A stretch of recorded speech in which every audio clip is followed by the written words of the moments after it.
दोस्तों, आप लोगों ने हमेशा एपीजे अब्दुल कलाम सर की वो कोटेशन मुझसे सुनी होगी कि don't pollute your duty. If you will pollute your duty you have to salute everyone, और if you will salute your duty everyone will salute you. यानी कि आप लोग अपनी जॉब जो करते हैं ना, जो ड्यूटी आप लोग करते हैं, अगर उसमें 100% देते हैं तो दुनिया आप लोगों को सलाम करती हुई नजर आएगी। ऐसी ही एक न्यूज यहाँ पर शेयर की गई खुद हैदराबाद ट्रैफिक पुलिस के द्वारा।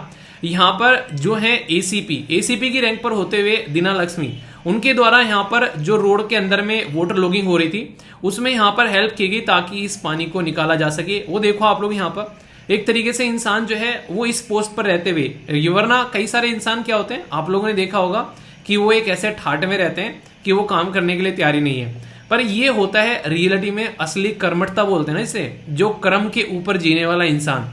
सोचो हर एक इंसान जो अपनी ड्यूटी करता है वो इतनी शिद्दत से अगर करने लगे तो समाज की 99% प्रॉब्लम जो है वो दूर हो जाए। तो सैल्यूट है यार ऐसे पर्सन को। और जिंदगी में एक रिक्वेस्ट है यार आप लोगों से, अगर आप लोग एसएलवी फैमिली मेंबर हैं और आप लोग यहाँ से पढ़कर गए हैं तो आप लोग के काम के अंदर भी ऐसी कर्मठता दिखनी चाहिए। लगना चाहिए कि हाँ एसएलवी फैमिली मेंबर भाई साहब जिस भी पर्टिकुलर ऑफिस में होंगे वहां पर वो बंदा अलग से चमकना चाहिए। ठीक है कि नहीं? तो हाउस द जोश।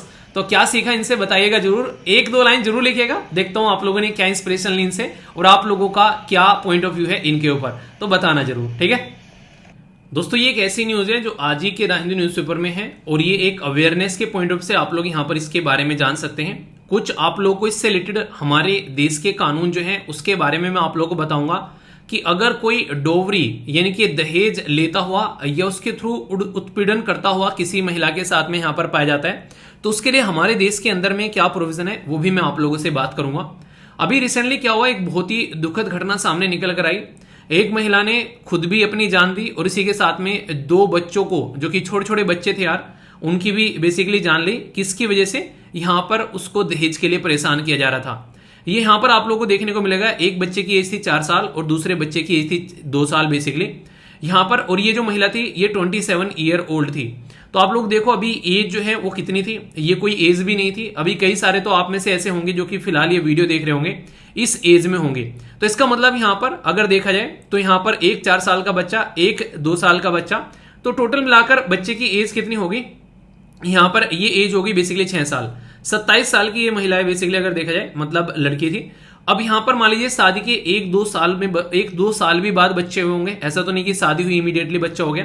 तो 1-2 साल वैसे लगा लो तो 8 साल अगर आप लोग यहाँ पर लगा लो तो मतलब कहने का ये कि इस महिला की जो बेसिकली एक शादी हुई होगी उसकी एज जो होगी, मुझे लग रहा है कि जस्ट 18 कंप्लीट हुई होगी या फिर 19 हुई होगी, इसकी शादी यहाँ पर हो गई होगी। अब यहाँ पर क्या हुआ, शादी कर दी गई यहाँ पर, और जो शादी की गई वो भी ऐसा नहीं कि पिताश्री ने कुछ कमी छोड़ी है यहाँ पर, मतलब लगभग 20 लाख रुपए यहाँ पर इनके द्वारा शादी में खर्च किए गए। और इवन एक कार भी दी गई यहाँ पर जो कि दहेज के तौर पर। और उसके बाद भी जो इसके ससुराल वाले थे वो खुश नहीं थे, उनको ये लग रहा था कि दहेज जो है वो और आना चाहिए। क्योंकि कई बार लोग ना इसको कंपेयर करते हैं कि उसके फलाने ढिमकाने के तो इतना मतलब माल बोलते हैं, इतना माल आया और हमारे यहाँ पर तो कोई माल ही नहीं आया। तो इसकी वजह से वो पर्टिकुलर औरत को जिस तरीके से ट्रीटमेंट देते हैं वो दर घटिया होता है। पर लेकिन सेम ट्रीटमेंट अगर उनकी लड़की को कहीं मिले तो समझ में आए।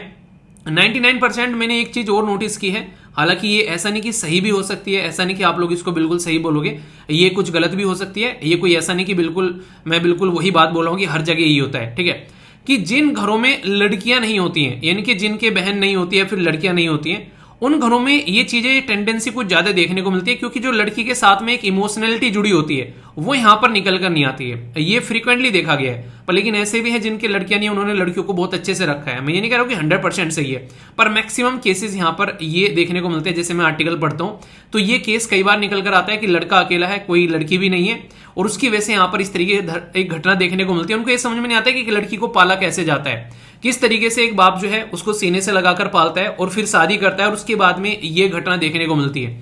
तो ये बहुत ही एक ऐसी एक घिनौनी सोसाइटी का एक चेहरा आप लोग बोल सकते हो, ये देखने को मिलता है, जिसके एक तरीके से क्या किया जाए, बस इसको तो जब तक समाज नहीं सुधरेगा तब तक ये चीजें नहीं सुधरेंगी।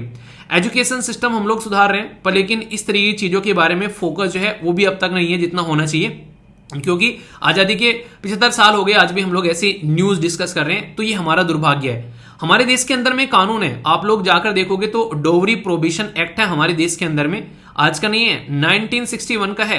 तो 1961 का कानून है ये, बेसिकली इसके अंदर में पेनल्टी भी रखी गई है। अगर कोई यहां पर डोवरी के बारे में बात करेगा या फिर एक तरीके से इस तरीके की हरकत करता पाया जाएगा तो 5 साल तक की जेल है और इसी के साथ में 15,000 रुपए का फाइन है, या फिर दोनों भी यहां पर लग सकते हैं किसी पर्टिकुलर पर्सन के ऊपर में। ये बातें यहां पर बोली गई है। तो ये जो फाइन है ये थोड़ा सा और बढ़ना चाहिए, कम से कम 15-20 लाख होना चाहिए, ताकि इंसान जो है इस तरह की हरकतें करने से पहले सोचे। और इसी के साथ में जो यहां पर ये पर्टिकुलर डोवरी के बारे में जो बात की जा रही है इसके बारे में एक चीज और होनी चाहिए यहां पर, कि जो ये सजा है ये भी कम से कम 15 साल हो जानी चाहिए, कम से कम बढ़कर। क्योंकि ये सारी चीजें आज की डेट में ना ये सानो शौकत का मुद्दा हो गया है। आज की डेट में अगर सोसाइटी में आप लोग इस चीज को देखोगे, क्या आप लोगों ने कोई ऐसा केस देखा है, या फिर आप में से कई सारी ऐसी फैमिली मेंबर की जो बेसिकली पार्ट है महिला, जो कि आज के दिन में उनकी शादी हो चुकी है, वो भी कई बार अपना एक्सपीरियंस शेयर करती हैं कि किस तरीके से उनको ट्रीटमेंट दिए जाते हैं दहेज के लिए मायके के अंदर में। तो बहुत ही घटिया प्रवृत्ति देखने को मिलती है। तो यहां पर मैं क्यों ये आर्टिकल लिया, बेसिकली ये आर्टिकल मैंने इसीलिए लिया कि 18-19 साल की एज में शादी होगी। सोचो अगर इनके पास में अपनी खुद की जॉब होती तो शायद ये ऐसा डिसीजन नहीं लेती। मतलब मुझे पर्सनली लगता है, क्योंकि अपने ऊपर डिपेंडेंट होती। एक तो ये रहता है जब जॉब नहीं रहती है ना, 100% डिपेंडेंसी जो होती है सामने वाले के ऊपर हो जाती है, तो तब जाकर ऐसी घटना आप लोगों को समाज में देखने को मिलती है। ये एक ऐसा कहीं ना कहीं एक एग्जाम्पल भी है यहाँ पर। खासकर जो पेरेंट्स सुन रहे हैं उनसे रिक्वेस्ट है कि कुछ भी हो जाए अपनी बच्ची को एटलीस्ट मौका जरूर दें, ताकि वो पढ़ सके, अपने पैरों पर खड़ी हो सके, उसके बाद में उनकी शादी करें। वरना किसी दिन इस तरह का केस सामने निकल कर आएगा, फिर पछतावे के अलावा आपके हाथ में कुछ नहीं रह जाएगा। तो ये रिक्वेस्ट है एक तरीके से। बाकी ज्यादा से ज्यादा लोगों तक ये इन्फॉर्मेशन आप लोग शेयर करना, ताकि इस तरीके की चीजों को समाज के अंदर में रोका जा सके। आज ही के द हिंदू न्यूज़पेपर का ये आर्टिकल है, मुझे पेज नंबर याद नहीं आ रहा है। एक बच्चा बोल रहा था कि सर पेज भी डाल दिया करो आर्टिकल्स के ऊपर में, ठीक है, और आगे से उसका भी ध्यान रखेंगे, पेज डाल दिया करेंगे, ठीक है।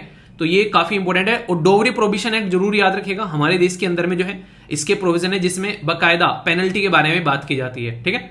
तो ये बेसिक इंफॉर्मेशन है। बहुत ही शानदार बात बोली गई है। और अगर आप लोग एक विद्यार्थी हैं तो आप लोग तो इसके साथ में डायरेक्टली कनेक्ट भी कर पाएंगे। बोला गया है कि जो लोग जीत के लिए पागल होते हैं वो कभी भी हार से नहीं घबराते। उनका जुनून इतना होता है उसकी जीत के लिए कि हार जैसी चीज जो है उनके दिमाग में आती नहीं है। क्यों? क्योंकि उनको यह पता है कि at the end of the day उन लोगों को अपना मुकाम अचीव कर ही लेना है। अगर इतना कॉन्फिडेंस आप लोगों के अंदर आ गया तो क्या कोई आप लोगों को कभी हरा पाएगा या फिर गिरा पाएगा? किसी की औकात नहीं है कि आप लोगों को हिला भी दे, अगर ये वाला कॉन्फिडेंस आप लोगों के अंदर में आ गया। ये बात की आप लोग गारंटी रखिए। अभी मैं आर्टिकल डिस्कस करूंगा हमारे देश के अंदर में जो एथलेटिक्स हैं उनके द्वारा, जो एथलीट हैं उनके द्वारा जो अभी फिलहाल जो मेडल जीते गए उसके बारे में मैं डिस्कस करूंगा। पूरा एक एडिटोरियल है, वहां पर हम लोग बात करेंगे कि किस तरीके से आज की डेट में समाज के अंदर में ये आप लोग को एक जो खिलाड़ी है उससे क्या आप लोग सीख सकते हैं। मतलब एक बार गेम हो गए उसके बाद में 4 साल का गैप है, फिर गेम हो रहे हैं, 4 साल तक अपने आप को उसी कंसिस्टेंसी के साथ में अपने आप को मोटिवेट रखना। आप लोगों का एग्जाम फिर भी 1 साल के अंदर आ जाता है यार, एक बार अगर सिलेक्शन नहीं हो रहा है, वहां 4 साल रहता है। सोचो पूरी अगर बात करें आप लोगों के पास में 4 साल में 4 अटेम्प्ट होंगे, उनके पास में 4 साल में 1 अटेम्प्ट होगा। तो आप लोग वहां पर एक तरीके से माइंडसेट देखो कितना हाई परफॉर्मेंस और कितनी हाई लेवल पर वहां पर काम करना है। और सोचो 1, 2, 3 3 ही बेसिकली रैंक है वहां पर, इसके अलावा कोई रैंक भी नहीं है, यानी कि वहां पर 4th रैंक के लिए जगह नहीं है। और यहां पर तो वैकेंसी भी आप लोग की रहती है, कभी 1000 रहती है, कभी 500 रहती है, कभी 700 रहती है। तो आप लोग यहां पर अपने आप को तो फिर भी एक तरीके से ऐसे जोन में रखो कि वहां पर तो 700 रैंक 1000 रैंक तक भी आप लोगों का सिलेक्शन होता हुआ नजर आता है। वहां पर ओनली 4 साल तक वेट करना है और ओनली 3 रैंक है।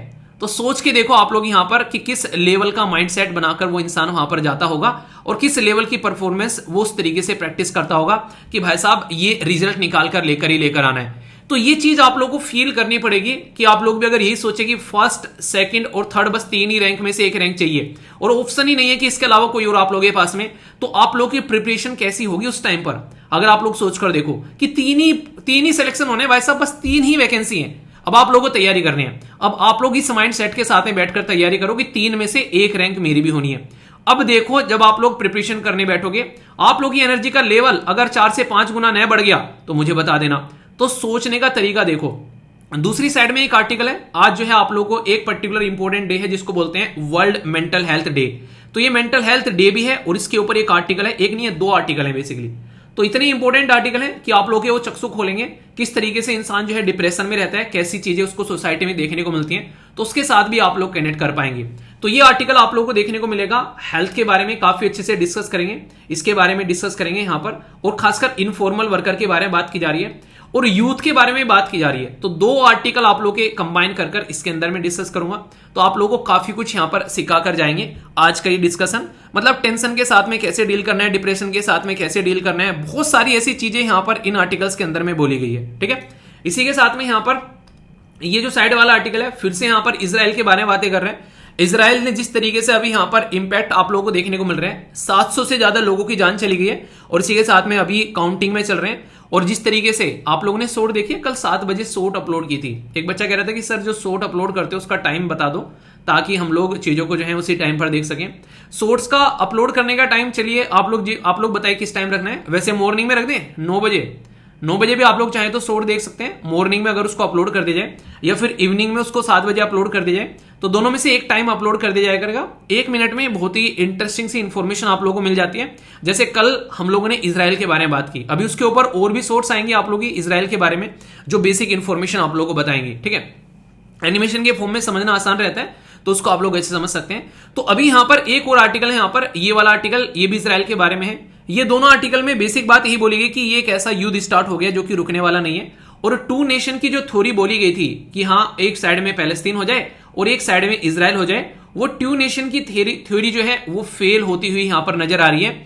अब वो सॉल्यूशन जो है वो एंड हो चुका है, क्योंकि अब यहां पर एंड होगा गाजा स्ट्रिप का। यानी कि कोई भी अब ये नहीं बोलेगा कि 2 नेशन यहां पर सरवाइव करें, क्योंकि जिस तरीके से और जिस इंटेंसिटी के साथ में गाजा स्ट्रिप से इजराइल के ऊपर में अटैक किया गया है, वो एक ऐसा अटैक यहां पर माना जा रहा है कि ये कहीं ना कहीं अटैक करने वालों ने भी ये सोच लेता दिमाग में कि हाँ ये बस उनकी जिंदगी अब खत्म होने वाली है। क्यों?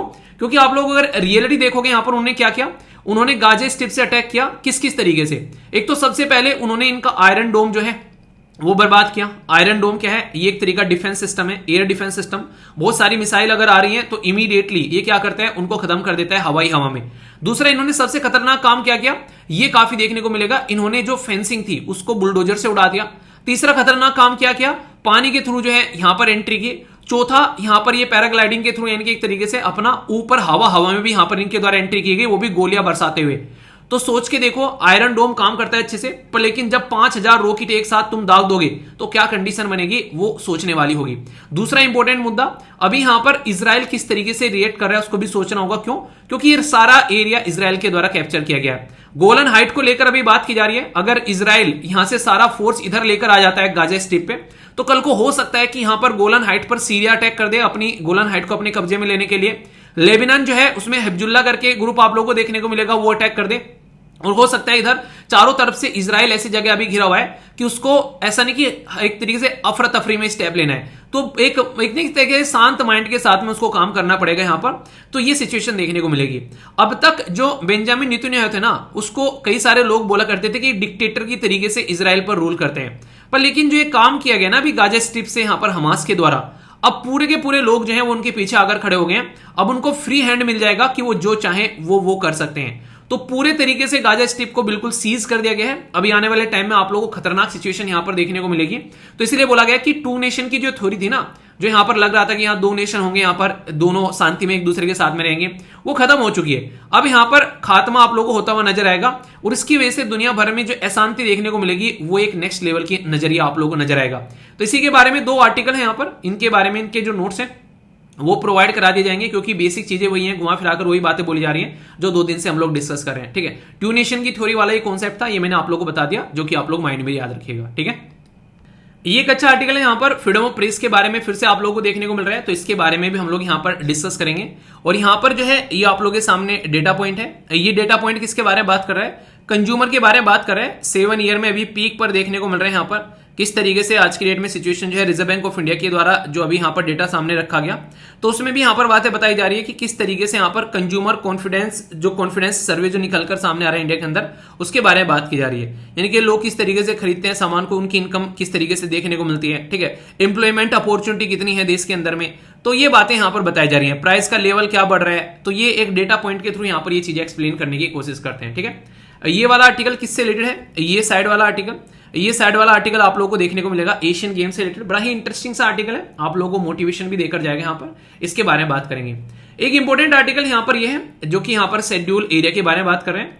और हाँ, एक बात और बता दूं फिर से, संडे में आप लोगों का जो डिस्कशन होता है ना, उसमें कई सारे आर्टिकल वो रहते हैं जो वीक के अंदर में आर्टिकल बच जाते हैं। ठीक है, कुछ इंपॉर्टेंट आर्टिकल जो मुझे लगता है ज्यादा टाइम देने का ढंग से डिस्कस करने हैं, तो उनको मैं छोड़ देता हूं, तो संडे में उनको डिस्कस कर लेते हैं। तो उसके टेंशन मत लेना, आप लोग संडे के लिए प्रिपेयर रहा करो। ठीक है, बाकी आर्टिफिशियल इंटेलिजेंस के बारे में फिर से आर्टिकल आ रहा है कि किस तरीके से आर्टिफिशियल इंटेलिजेंस का इस्तेमाल है, तो ये रेगुलर आर्टिकल रहते हैं, इनको आप लोग यहां पर इग्नोर कर सकते हो। ठीक है, आज का डिसिप्लिन टेस्ट आप लोगों का भूल गए मैं पढ़ाने के चक्कर में। ये बेसिकली 21 दिन का एक टारगेट है। कहते हैं कि 21 दिन में इंसान की आदत चेंज हो जाती है, तो 21 दिन तक आप लोग इसको फॉलो करिए। आप लोग की जिंदगी में जो चेंज आएगा वो किसी भी तरीके से और नहीं आएगा जितना शानदार चेंज यहां से देखने को मिलेगा। तो यहां पर टाइम पर उठना, टाइम पर सोना, ये पानी पीना, व्यायाम करना, और ये डिसिप्लिन है कि टाइम पर आकर वीडियो आप लोग यहां पर देखें। और देखने के बाद में बताया कि हाँ सर हम लोग आ गए, तो हम लोग प्रेजेंट हो गए। तो इसके लिए क्या कर सकते हैं, जिस नंबर पर आप लोग वीडियो को लाइक करा करो वो नंबर नीचे लिख दिया करो, वो आप लोग का आज का बेसिकली रोल नंबर होगा। ठीक है, इससे पता चलेगा आप लोग कितनी जल्दी ये वीडियो निपटा रहे हैं, आपसे पहले कितने लोग जो हैं ये वीडियो देख चुके हैं। और देखिए एक बात यहां पर क्या होती है, सबसे इंपॉर्टेंट बात, कि आप लोग ये काम ना जब रेगुलरली कोई काम करते हो ना डिसिप्लिन के साथ में, तो आप लोग उस चीज के हैबिचुअल बन जाते हो, और वो कहीं ना कहीं आप लोगों को मोटिवेशन देता है, क्योंकि बहुत सारे लोग उसको नहीं कर पाते हैं। सोचो 1 लाख लोग अगर वीडियो देख रहे हैं, उस 1 लाख में से अगर बात करें 1000 लोग पार्टिसिपेट कर रहे हैं, तो आप लोग उस 1% में आ गए हैं। 99% लोग जो हैं वो अभी यहां पर आप लोगों को आउट ऑफ द बॉक्स देखने को मिलेंगे। तो ये इस तरीके से आप लोग सोचकर चलिए, तो यहां से भी आप लोग अपना एक मोटिवेशन ले सकते हैं। ठीक है, बाकी ये फिर से न्यूज में है, नाम बताइए इनका क्या है। ये नोबेल प्राइज पीस विनर है यहाँ पर, तो इनका नाम देखता हूं कौन यहाँ पर बताता है, तो कमेंट बॉक्स में नाम बताइए।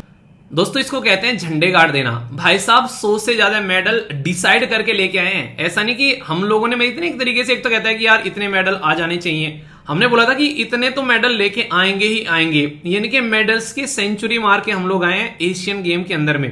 तो ये काफी शानदार परफॉर्मेंस है, अब तक की सबसे बेहतरीन परफॉर्मेंस आप लोगों को यहां पर देखने को मिलेगी। आप लोग यहां पर देखो हमारी जो रैंक रही है, अब तक की रैंक तो पहले भी अच्छी रही है, जैसे कि रैंक 2 थी जब हमारे देश के अंदर में गेम हुए थे, तो ये सबसे बेस्ट रैंक हमारी देखने को मिलती थी। ठीक है, उस टाइम पर हमारे पास में 5 गोल्ड थे ओनली। ठीक है, आप सॉरी 15 गोल्ड थे उस टाइम पर, 5 कह रहा हूं सॉरी 15 गोल्ड थे उस टाइम पर, और टोटल 51 मेडल आप लोगों को देखने को मिल रहे थे।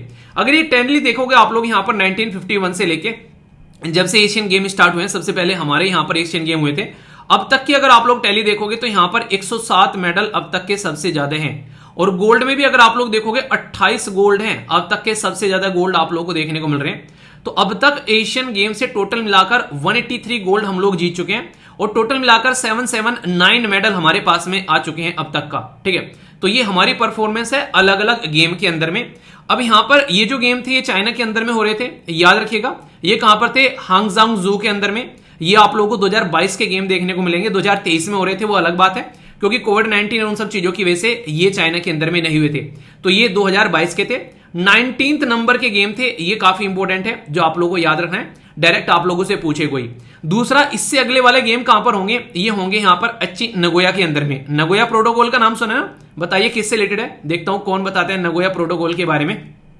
ये जापान के अंदर, नेक्स्ट यहां पर 2030 में ये देखने को मिलेगा दोहा कतर के अंदर में, और 2034 में रियाद सऊदी अरेबिया के अंदर में। यानी कि अगले 2-3 सालों का भी आप लोगों 2-3 गेम्स का भी बता दिया, 2034 तक का ये गेम्स कहां कहां पर होने वाले हैं। इससे पहले कहां पर हुए थे, जकार्ता इंडोनेशिया में हुए थे यहां पर, उससे पहले ये साउथ कोरिया। अगर याद रखना हो तो इंपॉर्टेंट क्या है, 1951 में हमारे यहां पर हुए थे, फिर 1982 में हमारे यहां पर हुए थे।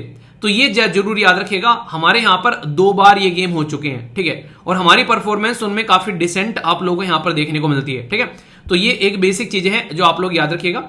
बाकी एक छोटी सी बात मैं आप लोगों के साथ में यहां पर शेयर करना चाहूंगा, वो क्या है, देखो यार जो प्लेयर अभी यहां पर खेल रहे हैं ना, उन प्लेयर ने 4 साल तक का 5 साल तक का इंतजार किया, और उसके बाद में अपनी शानदार परफॉर्मेंस दी यहां पर, उसके बाद में मेडल जीत कर लेकर आ रहे हैं। और ये सारे के सारे जो लोग हैं ना, ये हमारे ही बीच के हैं, कोई ऐसे नहीं कि बाहर से आए हुए हैं। तो आप लोग खुद सोच के देखो 1 मिनट, अब फिर से 2000 अभी यहां पर लग रहा है 2023 के बाद में जो नेक्स्ट गेम होंगे वो कब होंगे, वो होंगे 2026 के अंदर में, जापान के अंदर में। तो 2026 तक का अभी इनके पास में लगभग आप लोगों को 3 साल देखने को मिलेंगे, 3 से या फिर 3.5-4 साल बोल लो, 3.5-4 साल तक अब ये फिर से अपनी प्रैक्टिस में जुड़ जाने वाले हैं ये लोग। ये आप लोग देखिए नीरज चोपड़ा की परफॉर्मेंस जो है वो इंप्रूव ही होती हुई आ रही है। वो कैसे है? क्योंकि इंसान की कॉन्टिन्यूटी जो है इतनी शानदार है, डिसिप्लिन जो है इतना शानदार है जिसकी कुछ हद नहीं है। तो जो प्लेयर्स होते हैं ना, आप लोग उनसे सीख सकते हैं। कई सारे प्लेयर ऐसे होंगे जिन्होंने गोल्ड जीता, कई ने सिल्वर, कई ने ब्रॉन्ज, और बहुत सारे ऐसे भी होंगे जो 4th और 5th पर आ रखे हैं। उनको देखो, उनको इतनी मेहनत करनी है उनको कि अब की बार मेडल टैली में आ जाए, और ये भी मेहनत करनी है कि जो ऑलरेडी मेडल टैली में है उनसे उनको पीछे छोड़ देना। तो वो बिल्कुल बाउंड्री से आगे। ये तो बिल्कुल ऐसे हो गया कि प्रीलिम्स भी दे लिया भाई साहब, मेंस भी दे लिया और इंटरव्यू भी दे लिया, और उसके बाद में फाइनल मेरिट से निकल गया इंसान। ये सोचो कितना बड़ा दुख आप लोगों को यहां पर देखने को मिलेगा। तो ये काफी बड़ी समस्या है अगर इसको देखा जाए। हम लोग इग्नोर कर देते हैं, हम लोग उन लोगों के बारे में सोचते ही नहीं जो 4th और 5th नंबर पर आते हैं। रियलिटी में सबसे ज्यादा दिक्कत वो फेस कर रहे हैं, एटलीस्ट जिनको कोई मेडल मिला है वो फिर भी एक बार को रिलैक्स है कि हाँ यार कुछ तो मिल गया मुझे। उसके बारे में सोच के देखो ना एक मिनट, जिसको कुछ नहीं मिला है। तो रिकॉर्ड ब्रेकिंग परफॉर्मेंस जो हमारी रही, 107 मेडल हमारे पास में आए। इन 107 मेडल में 107 दो बार आप लोग जोड़ो, ठीक है, वो लोग होंगे कम से कम जो 4थे और 5वें नंबर पर आप लोगों को देखने को मिल रहे होंगे। वो लोग क्या किस तरीके की कैटेगरी में होंगे, वो भी प्लेयर होंगे जिनके नाम भी हम लोगों को नहीं पता आज की डेट में। सोच रहे हो, यहां पर वो फिर से अपनी परफॉर्मेंस इंप्रूव करने पे लगे। तो यार ये आप लोगों की जिंदगी है, आप लोग देख सकते हो कि कहां कहां पर किस तरीके से प्रेशर है और कैसे सुधारना है। तो हमारी परफॉर्मेंस तो शानदार रही। याद रखना 28 गोल्ड है, 41 ब्रॉन्ज है और 38 सिल्वर है। टोटल जो है 107 मेडल आप लोगों को यहां पर देखने को मिल रहे हैं। अब तक की सबसे बेस्ट परफॉर्मेंस हमारी ये निकल कर आई, ठीक है। इससे पहले लास्ट बेस्ट परफॉर्मेंस कौन सी थी? तो याद रखना लास्ट वाला गेम जो था उसमें 70 मेडल थे हमारे पास में, ठीक है, 70 मेडल थे जकार्ता इंडोनेशिया पे। अब तक की ये सबसे बेस्ट परफॉर्मेंस थी। अब इसको पीछे छोड़ दिया। गोल्ड जो है वो शानदार तरीके से हम लोगों ने जीता। अलग अलग गेम में कौन कौन से गोल्ड जीत के आए यहां पर, ये सारी बेसिक इंफॉर्मेशन आप लोगों को प्रोवाइड करा दी जाएगी। गेम्स के बारे में आप लोग जरूर याद रखिएगा। ये सबसे पहले न्यू दिल्ली में हमारे देश के अंदर में हुए थे, और वुमेन कबड्डी टीम ने भी झंडे गाड़ दिए भाई साहब। ये तो मैंने आप लोग को याद होगा टेलीग्राम पर भी शेयर किया था। ये देखो यहां पर कि क्या शानदार परफॉर्मेंस यहां पर देखने को मिली। तो ये इस तरीके से यार आप लोग देखो अब फिर से लगेंगे और फिर से उसी तरीके से हम लोग अपनी परफॉर्मेंस देते हुए नजर आएंगे, ठीक है। तो कोशिश करो हमेशा कि अपनी चीजों को सिस्टमेटिक वे में लेकर चलोगे तो आप लोग भी अच्छे से अपनी परफॉर्मेंस देते हुए नजर आओगे, पर लेकिन उसमें डिसिप्लिन बहुत ज्यादा जरूरी होगा। आर्टिकल में कुछ बेसिक बातें बताई हैं जिसका ओवरव्यू आप लोगों को यहां पर दे दिया है। जैसे पारुल चौधरी के द्वारा यहां पर जो वुमेन की जो बेसिकली यहां पर एक तरीके से काफी अच्छी परफॉर्मेंस यहां पर देखने को मिली। मेमोरेबल मूवमेंट यहां पर बताया गया इसको। किशोर वाली जो किशोर जना है उनकी परफॉर्मेंस भी जेवलिन में, हमारे पास में जेवलिन में गोल्ड नीरज चोपड़ा और यहां पर ये किशोर, ठीक है। तो दोनों मेडल हमारे पास में आए। हालांकि चाइना ने बदतमीजी काटने की पूरी कोशिश की यहां पर, ठीक है। बहुत सारी अच्छे से हम लोग यहां पर परफॉर्मेंस दे पाए, तो ये काफी बड़ी बात है यहां पर। तो एक बेसिक इंफॉर्मेशन कि हाँ कहां पर थी हमारी बेस्ट परफॉर्मेंस देखने को मिल रही है जकार्ता में। तो इसके एक नोट्स भी आप लोगों को पूरे आर्टिकल के दे दिए गए हैं, ठीक है, हिंदी इंग्लिश में। इनको जाकर आप लोग टेलीग्राम पर देख लेना या फिर नोट्स में तो प्रोवाइड करा दी जाएंगे, ठीक है। इससे नेक्स्ट वाला आर्टिकल जो है वो काफी ज्यादा खतरनाक रहने वाला है, तो अच्छे से उसको डिस्कस करेंगे। पर उससे पहले कई सारे बच्चे बोले कि सर टेस्ट सीरीज जो है वो कब ज्वाइन करनी चाहिए। रेगुलरली यहां पर कुछ बच्चे जो है वो मैसेज कर रहे हैं, मैंने देखा। टेस्ट सीरीज ज्वाइन करने का जो सबसे सही टाइम है वो आप लोगों का अक्टूबर के अंदर ही आप लोग बोल सकते हैं। अक्टूबर जाए या फिर अक्टूबर के आसपास में, या फिर मैक्सिमम नवंबर आप लोग बोल सकते हैं। क्योंकि ये क्या रहता है कि हर वीक में अगर यहां से आप लोग एक टेस्ट लगाना स्टार्ट कर देंगे तो आप लोगों की प्रिपरेशन जो है वो बहुत ही उम्दा लेवल की आप लोगों को देखने को मिलेगी, ठीक है। तो टेस्ट एक वीक में एक टेस्ट लगाना स्टार्ट कर दीजिए तो आप लोगों की प्रिपरेशन काफी अच्छी होगी। मैं ये नहीं कह रहा हूं कि स्टडी लेवल का ही टेस्ट आप लोगों को लेना है, जहां भी आप लोगों को सुटेबल लगे, जो भी आप लोग जिस पर ट्रस्ट कर सकते हैं, जो आप लोगों का ट्रस्ट वर्दी सोर्स है, वो आप लोग यहां पर ले सकते हैं। दूसरी इंपॉर्टेंट बात यहां पर सी सेट को लेकर कई सारे बच्चे जो है परेशान है कि सर जीएस तो समझ में आ रहा है, पर लेकिन सी सेट को कैसे हम लोग को डील करना है। देखो यार, सी सेट एक ऐसी चीज है जो कि रुला कर जाती है, पिछले 2 साल से यहां पर देखा गया। तो उसको हल्के में मत लेना आप लोग, चाहे आप लोग स्टेट पीसीएस की तैयारी कर रहे हो, चाहे यूपीएससी की तैयारी कर रहे हो। सी सेट एक ऐसा पोर्शन होता है जो कि आप लोग की मेहनत को जरा सी देर में 1 साल के लिए पोस्टपोन कर देता है। तो अगर आप लोगों को लग रहा है कि आप लोगों का मैथ अच्छा है तो प्रैक्टिस करते रहिए पुराने क्वेश्चन पेपर उठाकर। और अगर आप लोगों को लग रहा है कि ये पोर्शन अच्छा नहीं है यार, इसकी क्लासेस लेनी है, तो कहीं भी ट्रस्ट वर्दी सोर्स जाकर आप लोग देखिए और वहां पर एटलीस्ट क्लास ले लीजिए, ठीक है। क्योंकि अगर एक बार आप लोगों ने अच्छे से फोकस कर लिया तो आप लोग मेंस लिखेंगे और मेंस लिखने की अपॉर्चुनिटी मिलेगी तो आप लोग आगे बढ़ पाएंगे। तो ये चीज आप लोग हमेशा ध्यान रखिए, ठीक है। कोई भी कहीं पर भी क्लास आप लोग करा करें, एक चीज आप लोग हमेशा ध्यान रखिए, एटलीस्ट वहां पर डेमो लेक्चर जरूर देख लीजिए, चाहे आप लोग यहां पर एप्लीकेशन पर देखते हैं चाहे कहीं जाते हैं। उससे क्या होगा, आप लोग समझ पाएंगे कि टीचर जो पढ़ा रहे हैं वो किस लेवल पर पढ़ा रहे हैं, उसके साथ में आप लोगों की कनेक्टिविटी आप लोगों की हो पाएगी, और क्या उनको आगे लेकर चलना है या नहीं वो आप लोग डिसाइड कर पाएंगे। तो ये बहुत ही इंपॉर्टेंट है, क्योंकि आप लोग अगर कोर्स में ज्वाइन हो जाता है फिर लगता है कि नहीं अच्छा समझ में आ रहा है, तो इसलिए मैं बोलता हूं कि एप्लीकेशन पर भी अगर आप लोग पढ़ा रहे हैं तो यही काम करिए। और यहां तो आप लोगों के लिए और भी अपॉर्चुनिटी है, किसी भी कोर्स में आप लोग इनरोल होने के बाद में 7 दिन के अंदर अंदर अपना पैसा जो है वो रिफंड मांग सकते हैं। ये पॉलिसी मुझे नहीं लगता कि शायद कोई और आप लोगों को देश के अंदर में देता है, कोई है बताइए जरा, कोई भी इंस्टीट्यूट ऐसा है देश के अंदर में आप लोगों को ये पॉलिसी देता है कि 7 दिन के अंदर अपना पैसा रिफंड करा के ले जाओ। क्योंकि यार मुझे कॉन्फिडेंस है, क्योंकि जो टीचर पढ़ा रहे हैं वो जिस जी जान से पढ़ा रहे हैं, तो उसकी वजह से कॉन्फिडेंस यहां पर देखने को मिलता है कि 7 दिन तक आप लोग लेक्चर देखिए सारे टीचर के, और आप लोगों को लगता है कि यार नहीं मजा आ रहा है तो इमीडिएटली एक मैसेज डाल दीजिए, 7 दिन के अंदर आप लोगों का पैसा जो है वो रिफंड हो जाएगा। बस ये ध्यान रखना वो 7 दिन जो है वो महीने के ट्रांजिशन में ना आए, यानी कि जैसे महीना चेंज होता है ना 28, 29, 30 और फिर 1-2 आ गया, क्यों? क्योंकि उसके बीच में फिर फीस में से जीएसटी वगैरह और सारी जो फीस वगैरह है वो चली जाती है, तो फिर दिक्कतें देखने को मिलती हैं। ठीक है, तो ये बात आप लोग ध्यान रखिए, तो कोशिश करो कि अपनी पढ़ाई को एक सही डायरेक्शन देकर चलनी है। ठीक है, एप्लीकेशन पर शाम को विजिट कर लिया करो, 5 बजे क्विज होता है फ्री ऑफ कॉस्ट, और वीकेंड में टेस्ट भी होता है जो कि फ्री ऑफ कॉस्ट होता है, वो कि आप लोग के करंट अफेयर के लिए एक अच्छे लेवल पर आप लोगों को तैयार करेगा। ठीक है दोस्तों, ये एक डे भी है और इसके ऊपर आज एक आर्टिकल भी आया है। रीजन क्या है? रीजन ये कि ये इतना इंपॉर्टेंट पॉइंट है कि आप लोग इसको समझेंगे जब आप लोग इसको रियलिटी में जानेंगे कि हर एक इंसान आज की डेट में इस समाज के अंदर में किसी न किसी तरीके से कोई ना कोई प्रेशर फील कर रहा है। अगर कोई पर्टिकुलर स्टूडेंट है वो फील कर रहा है कि यार आज की डेट में उसका सिलेक्शन होगा कि नहीं होगा, अगर कोई पर्टिकुलर इंसान जॉब कर रहा है वो फील कर रहा है कि यार आज की डेट में उसका प्रमोशन होगा कि नहीं होगा, या फिर जो काम उसको दिया गया वो कंप्लीट होगा कि नहीं होगा। घर में अगर कोई औरत काम कर रही है उसके ऊपर अलग प्रेशर है, कहीं बच्चों को लेकर, कभी हस्बैंड को लेकर, पेरेंट्स का अलग प्रेशर आप लोगों को देखने को मिलेगा। इवन अगर बात करें आज की डेट में देश के प्राइम मिनिस्टर जो है उसको दुनिया भर की टेंशन रहती होगी कि यार पता नहीं किस देश के साथ में क्या रिलेशन चल रहे हैं, अभी कनाडा के साथ में खराब हो गए तो क्या होगा, अभी इजराइल पैलेस्तीन का मुद्दा ले लो। मतलब आज की डेट में प्रेशर हर जगह आप लोगों को देखने को मिलेगा, चाहे कोई इंसान कहीं पर भी क्यों ना बैठो। उन्हें कहते हैं कि एक तरीके से जो प्रॉब्लम आना वो पार्ट ऑफ लाइफ है, उसको डील करना आर्ट ऑफ लाइफ है। तो ये मेंटल हेल्थ जो है वो यहां पर बहुत बड़ा रोल प्ले करती है, और इसी को ध्यान में रखते हुए वर्ल्ड मेंटल हेल्थ डे जो है वो भी हम लोग सेलिब्रेट करते हैं। सबसे बड़ी बात क्या है, अगर आप लोगों का दिमाग यानी कि माइंड सही रहेगा तो कितनी भी प्रॉब्लम क्यों ना है आप लोग उसका सॉल्यूशन निकाल लोगे। पर लेकिन अगर आप लोगों का माइंड ही ठीक नहीं है तो छोटी छोटी प्रॉब्लम भी आप लोगों के लिए बड़ा पहाड़ बन जाएंगी और आप लोग उनके नीचे दबते हुए नजर आओगे।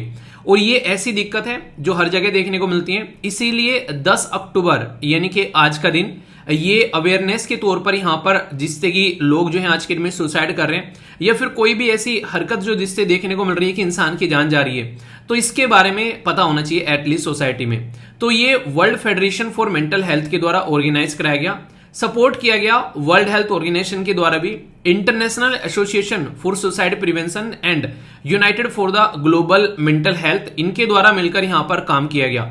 और अब की बार की जो थीम है ना वो बड़ी ही इंपॉर्टेंट है। अगर आप लोग इसको अच्छे से समझोगे तो आप लोग इसका बहुत ही शानदार सा मीनिंग निकाल पाओगे कि mental health is universal human right, मतलब हर एक इंसान का अधिकार है कि वो मेंटली फिट रहे। ये एक यूनिवर्सल ह्यूमन राइट की कैटेगरी में यहां पर इनके द्वारा डाला गया है। तो ये एक ऐसी थीम है जिसके द्वारा राइटर ने जब आर्टिकल लिखा तो इसी से स्टार्ट किया कि ये एक यूनिवर्सल ह्यूमन राइट है, यानी कि हर एक इंसान के पास में अधिकार है कि वो जो है वो खुश रहे। तो ये काफी इंपॉर्टेंट आर्टिकल जो है मैं आप लोगों का यहां पर कवर करने जा रहा हूं। पर ये एक फोकस है इस आर्टिकल का, वो क्या है, वो है इनफॉर्मल सेक्टर के ऊपर में, यानी कि ऐसा जैसे कि रेडी लगाने वाले, ठेली लगाने वाले, या फिर जैसे हमारी एग्रीकल्चर हो गई वो भी इनफॉर्मल सेक्टर में आती है। कोई भी ऐसा काम धंधा जो कि आप लोग धाड़ी बेसिस पर आप लोगों को नॉर्मली देखने को मिलता है, ये सारे के सारे इनफॉर्मल सेक्टर की कैटेगरी में आते हैं। फॉर्मल क्या होता है, मान लीजिए आप लोग एक ऐसी प्राइवेट कंपनी में काम करते हैं जैसे टाटा हो गया, ठीक है, माइक्रोसॉफ्ट हो गया, गूगल हो गया, तो यहां पर प्रॉपर टाइम रहेगा आप लोगों का, प्रॉपर काम करने का आप लोगों का वहां पर तरीका रहेगा, प्रॉपर आप लोगों के लिए वहां पर सैलरी रहेगी। तो उसमें एक सिस्टमेटिक वे में आप लोगों को सिक्योरिटी मिलेगी यहां पर लेकिन यहां पर डे बाय डे में ये चीजें देखने को नहीं मिलती है। तो यहां पर ये जो वर्कर हैं ये सबसे ज्यादा प्रॉब्लम फेस करते हैं। और सबसे खतरनाक बात क्या है, जो टोटल वर्क फोर्स है उसका 90% जो है वो लगभग आप लोगों को इनफॉर्मल वर्कर देखने को मिलेंगे। यानी कि ऐसे ही लोग वो है बहुत बड़ा सेक्शन आप लोगों को यहां पर नजर आता है। तो इसलिए इनके ऊपर काम देना, इनके ऊपर काम करना या फिर इनके बारे में सोचना बहुत ज्यादा जरूरी है। अभी फिलहाल के टाइम पर अगर बात करें, ये मैं ऐसा कर रहा हूं कि आपको ऐसा नहीं कि अपने ही देश के बारे में ये बातें बता रहा हूं। आप लोग कई सारों को ये लगता होगा यार हमारे ही देश में लोग जो है फ्रस्ट्रेट हैं, परेशान हैं। ऐसा नहीं है, दुनिया भर में आप लोगों की सिचुएशन देखने को मिलेगी, वो मेंटल हेल्थ से जूझते हुए नजर आते हैं। अभी अगर इंटरनेशनल लेबर ऑर्गेनाइजेशन, जिसको शॉर्ट फॉर्म में आप लोग ILO बोलते हो, इसने बड़े ही चौंकाने वाले यार आंकड़े सामने रखे थे। मतलब 15% जो वर्क जो आप लोगों को देखने को मिलेगा, 15% जो वर्किंग एज है एडल्ट, यानी कि जो ग्लोबल लेवल पर अगर आप लोग बात करोगे, वो मेंटल प्रेशर में किसी न किसी तरीके से मेंटल बीमारी से जूझ रहे हैं। रीजन क्या है उनका? रीजन कई सारे इसमें बताए गए हैं। जैसे कि सबसे इंपॉर्टेंट बात, अगर यहां पर रीजन के बारे में आप लोग बात करें, ऐसा नहीं कि कोई पर्टिकुलर रीजन होता है। आज की डेट में अगर आप लोग बात करें, एक स्टूडेंट है, इसका ये रीजन थोड़ी ना है कि आप लोगों की बस पढ़ाई नहीं चल रही है, इसकी वजह से आप लोग टेंशन में है। मुझे लगता है कि कई सारे तो ऐसे होंगे, पढ़ाई तो बहुत नीचे रख दी होगी ले जाकर, पहले यार रिलेशनशिप का टेंशन चल रहा है, ठीक है, पैसा घर से आ रहा है उसको ढंग से यूटिलाइज नहीं किया जा रहा है, वो खत्म हो गया, उसका टेंशन चल रहा है, रूममेट के साथ में टेंशन चल रही है, भाई साहब दोनों की बनती नहीं है, ये आप लोगों को देखने को मिलेगी। मतलब पढ़ाई तो कईयों को बहुत नीचे देखने को मिल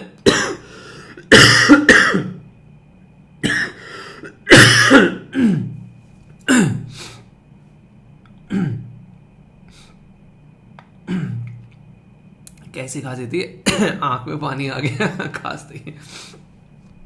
पढ़ाई तो कई सारों की जो प्रायोरिटी में बहुत ही नीचे आप लोगों को देखने को मिलेगी कि हाँ पढ़ाई भी करनी है। यानी कि अगर किसी जैसे रिलेशनशिप अगर ठीक चलेगी तो यार पढ़ाई करेंगे, ठीक है, प्रॉपर सिस्टमेटिक वे में, अगर घर से पैसे जो है टाइम पर नहीं आ रहे इसकी वजह से हमारी पढ़ाई नहीं हो रही है, रूममेट के साथ में टेंशन हो रही है इसलिए हमारी पढ़ाई नहीं हो रही है। मतलब ये सारे कई बार एक्सक्यूज बना दिए जाते हैं कि हमारी जो स्टडी है वो इसलिए नहीं हो रही है क्योंकि ये चीजें उसके लिए रेस्पॉन्सिबल है। ऐसी कुछ चीज नहीं है यार, ये रेस्पॉन्सिबल है, आप लोग खुद रेस्पॉन्सिबल हो, आप लोगों ने इनको प्रायोरिटी दे रखी है। अगर आप लोग ये बात एक बार को ठान ले कि रिलेशनशिप जो है वो वहीं पर ही रहने वाली है अगर ट्रस्ट वर्दी होगी तो, और ट्रस्ट वर्दी नहीं होगी तो वो रिलेशनशिप कहीं भी जाएगी, चाहे लड़का हो चाहे लड़की हो, वो आप लोगों के साथ में टिकेगी नहीं। 99% मेरे पास में ऐसे मैसेज आते हैं, आप लोगों को बता दूं, लोग इस चीज से परेशान है कि वो एक रिलेशनशिप में चले गए हैं, अब वो यहां पर ट्रस्ट कैसे मेंटेन रखे, सामने वाला उसको धोखा दे रहा है, 24 घंटे इसी के चक्कर में पड़े रहते हैं। और ये कई सारे मैसेज मुझे ऐसे देखने को मिलते हैं, चाहे इंस्टाग्राम पे बात कर लो चाहे जीमेल पे बात कर लो, तो मैक्सिमम ऐसे ही रहेंगे, सर रिलेशनशिप को कैसे डील किया जाए। क्योंकि यार रिलेशनशिप के चक्कर में बहुत ही ज्यादा पढ़ना ना बहुत ही ज्यादा खतरनाक रहता है। जो समझदार इंसान रहते हैं वो क्या करते हैं, वो अपना सिलेक्शन लेते हैं, सीधा जो है ट्रेनिंग पे जाते हैं लबासना, और वहां पर जाकर अपना डायरेक्ट शादी करते हैं, ठीक है। उससे बढ़िया कोई चीज है नहीं जिंदगी में, एक ऐसा इंसान मिलेगा जो कि आपके ही लेवल का होगा, और इसी के साथ में एक ऐसी लाइफ की प्रोडक्शन मिलेगी कि कोई हिला नहीं पाएगा। आप लोग खुद देखो, मैं अक्सर उदाहरण देता हूं टीना डाबी का। टीना डाबी ने आथर आमिर के साथ में शादी की, आउट ऑफ द रिलीजन जाकर, ठीक है। उसके बाद में उनकी शादी जो है वो ब्रेक भी हो गई, और उसके साथ में दोनों ने खुशी खुशी शादी कर ली और अपनी लाइफ को अलग अलग एंजॉय कर रहे हैं दोनों के दोनों। आप लोग क्या लगता है, अगर वो दोनों के दोनों IAS ऑफिसर न होते, क्या उनकी लाइफ जो है वो इतनी नॉर्मल चल पाती? सबसे पहले तो इंटर रिलीजन शादी जो है उसी में बहुत सारे टांडे लग जाते। दूसरी, अगर वो शादी टूट भी जाती उसके बाद में किसी और के साथ में शादी होने के वांदे लग जाते, और उसके बाद में फिर जो चीजें नॉर्मल चलने के कोई चांसेस नहीं थे। क्यों? क्योंकि बेरोजगार नवयुवक या फिर कोई छोटी मोटी जॉब इधर उधर करते हुए नजर आते। तो लाइफ में जॉब की स्टेबिलिटी जो है बहुत सारी चीजें जो है आप लोगों की सुधार देती है। आसानी से उसने डाइवोर्स भी लिया, नहीं बन रही थी भाई साहब, क्यों चिक चिक जीना है उस जिंदगी में, आसानी से छोड़ दिया उसको, छोड़ने के बाद में अपनी एक नॉर्मल लाइफ जी करें। इसमें उनकी चॉइस थी, शादी करनी है तो करनी है और नहीं करनी है तो नहीं भी करनी है, तब भी एंजॉय कर रहे हैं, अपने काम पे फोकस करो यार, ऐसा क्या शादी जरूरी है, तो वो भी कर सकते थे। तो दोनों ऑप्शन आप लोगों के पास में, पर लेकिन किसकी वजह से? क्योंकि वो एक Indian administrative service IAS officer आप लोगों को देखने को मिलेगी। तो इसलिए ये जो मेंटल प्रेशर आप लोग अपने माइंड पर बना के चलते हैं, इसको आप लोगों को थोड़ा सा साइड में रखना पड़ेगा और फोकस थोड़ा सा अपना चेंज करना पड़ेगा। क्योंकि जो इंसान यहां पर है वो यहीं पर ही रहने वाला है जो ट्रस्टवर्दी होगा, ठीक है, और जो ट्रस्टवर्दी नहीं होगा वो कितना ही बांध लेना, वो आपको छोड़कर जाने ही वाला है, वो धोखा देने वाला है, चाहे लड़का हो चाहे लड़की हो। ये बात आप लोग ध्यान रखिए, ठीक है। तो इस चीज को लेकर प्रेशर में आना और अपनी जिंदगी को बर्बाद करना, मुझे तो लगता नहीं यार ये कोई अच्छा सोल्यूशन आप लोग लेकर चल रहे हो आज की डेट में। अपने काम पर फोकस करो, फिर सारी चीजें आप लोगों के हिसाब से चलेंगे। और काम पर फोकस नहीं करोगे, दुनियादारी पर फोकस करोगे, मैं आप लोगों को 100% गारंटी से कह सकता हूं, आप लोग कहीं मोहर मारोगे ना, मोहर मार दो कि सर बता दो हाँ ये सही है, मैं वहां पर ठप्पा लगा दूंगा कि अगर आप लोगों की पढ़ाई सही नहीं चल रही है, आप लोगों का सिलेक्शन नहीं हो रहा है, कितनी भी चीजें थाम लेना आप लोग, वो थमेगी नहीं। पर लेकिन अगर पढ़ाई सही चल रही है, सिलेक्शन हो रहा है, आप लोगों को दूसरी चीजें थामने की जरूरत ही नहीं पड़ेगी, वो अपने आप ही थमी रहेंगी। ये चीज जितनी जल्दी समझ जाओगे उतनी ही जल्दी लाइफ में जो है वो आगे बढ़ते हुए नजर आओगे। ये बात हमेशा ध्यान रखना और गांठ बांध लेना ये, ठीक है। अब यहां पर ये सारी बातें क्यों बताई, क्योंकि इसी से रिलेटेड ये सारी चीजें एक तरीके से आप लोग बोलो कि ये आर्टिकल ही चल रहा है, क्योंकि आर्टिकल में भी आप लोगों को यही सारी चीजें आज की डेट में देखने को मिलेगी, जिसमें मैक्सिमम चीजें क्यों बताई गई है। एक तो इंसान जो है आज की डेट में वो जॉब कर रहा है जो जॉब जो है उसको पसंद नहीं है, मतलब जॉब जो है वो मजबूरी का नाम आज की डेट में बन चुका है, ना कि इंसान जो है वो शौक से जॉब कर रहा है। मैक्सिमम 99% लोग आप लोगों को देखने को मिलेंगे वो अपनी जॉब से खुशी नहीं है। भाई साहब क्या है, बस यार कट रही है जिंदगी, कोई आप लोगों को ये नहीं बोलेगा कि बिंदास चल रही है, मजा आ रहा है जिंदगी जीने में, ठीक है। रीजन क्या है, उसको एंजॉय नहीं करते हैं। या तो वो काम कर लो जिसमें आप लोग का एंजॉयमेंट आता है, या फिर जो काम करो उसी में एंजॉयमेंट ढूंढना स्टार्ट कर दो। सेम चीज आप लोग पढ़ाई के लिए कर सकते हो। अगर आप लोग को पढ़ाई करने में मजा नहीं आ रहा है तो यार एक काम आप लोग ये करो ना कि जो पढ़ाई आप लोग देखो, एक तो होता है पढ़ने एग्जाम के लिए पढ़ रहे हैं, एग्जाम के लिए थोड़ी देर के लिए माइंड में से हटा दो, आप लोग ये सीखो कि कुछ नया आज सीखना है यार, वो देखो आप लोग का एकदम नजरिया चेंज हो जाएगा, माइंड पे से प्रेशर आप लोग का इमीडिएटली कम हो जाएगा। तो यही चीजें हैं। तो यहां पर क्या बोला गया कि आज की डेट में मैक्सिमम लोग तो इसलिए परेशान है क्योंकि वो अनएम्प्लॉयमेंट है, यानी कि उनको जॉब एम्प्लॉयमेंट मिल नहीं रहा है, ठीक है। जिनको एम्प्लॉयमेंट मिल रहा है वो एम्प्लॉयमेंट की कंडीशन जो है वो वहां पर ऐसी है कि वो उसको एंजॉय नहीं कर पा रहे, इसकी वजह से टेंशन है। कुछ लोग ऐसे हैं कि एम्प्लॉयमेंट मिल भी गया, वहां पर लाइफ ठीक चल रही है, सैलरी मिल रही है, पर लेकिन वहां पर कई बार डिस्क्रिमिनेशन देखने को मिलता है कि हाँ फेवर देखने को मिलता है, उसका प्रमोशन कर दिया, मेरा प्रमोशन नहीं किया, ये कंडीशन आप लोगों को देखने को मिलेगी। कई बार वर्किंग कंडीशन इतनी खराब रहती है, वहां पर इन्वायरमेंट मतलब इतना खराब रहता है जिसकी कुछ हद नहीं है। इंसान वहां जाने से पहले जो है अनसिक्योर फील करने लगता है, वो दिक्कत होती है। यहाँ पर कई बार आइसोलेशन में डाल देते हैं कि तू ये काम कर और यहीं पढ़ रही हो, ठीक है, ऐसी भी चीजें देखने को मिलती है, खासकर जो इनफॉर्मल वर्कर होते हैं। और अभी कुछ दिनों पहले एक आर्टिकल मैंने आप लोगों से डिस्कस भी किया था इनफॉर्मल वर्कर के बारे में।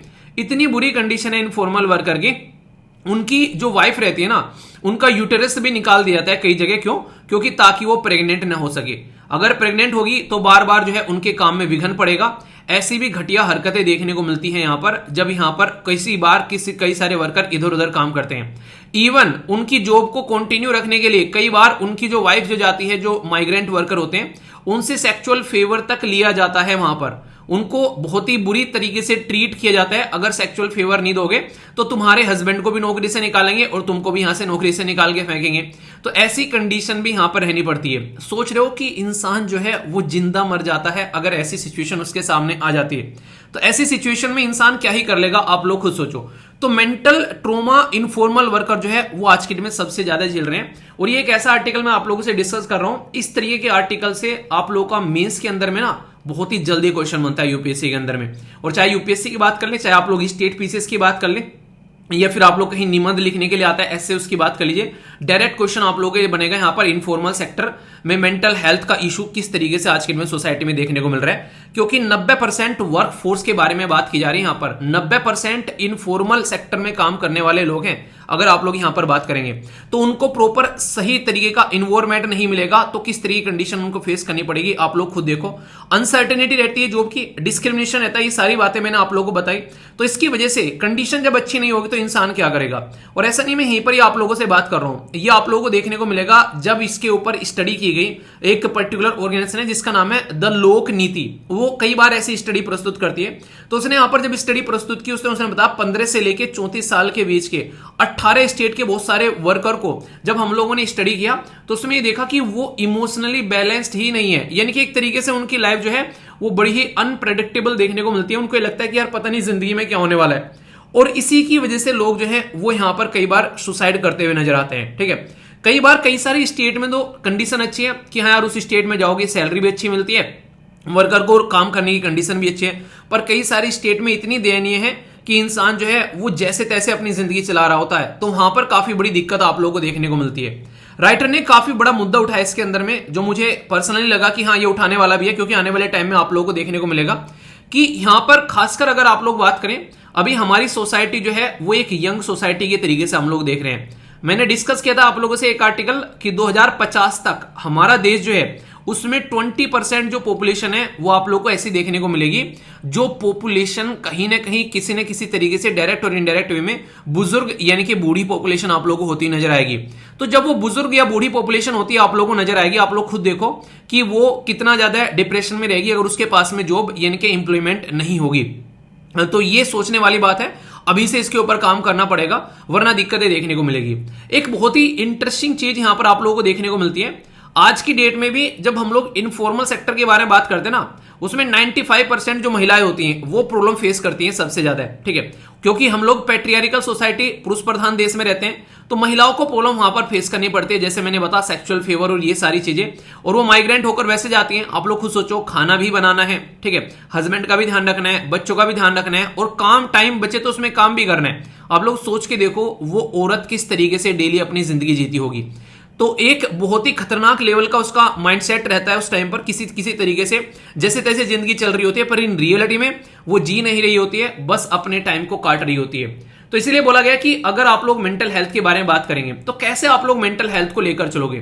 तो मेंटल हेल्थ क्या इंक्लूड करती है, इमोशनली, साइकोलॉजिकली और सोशली वेलबींग एक इंसान होना चाहिए, यानी कि भावनात्मक तरीके से, मनोवैज्ञानिक तरीके से और सामाजिक तरीके से वो इंसान जो है वो स्टेबल होना चाहिए। यानी कि एक तरीके से उसका सोचने का तरीका, जो उसकी फील करने का तरीका है, उस पर इफेक्ट, उस पर इंपैक्ट न पड़े।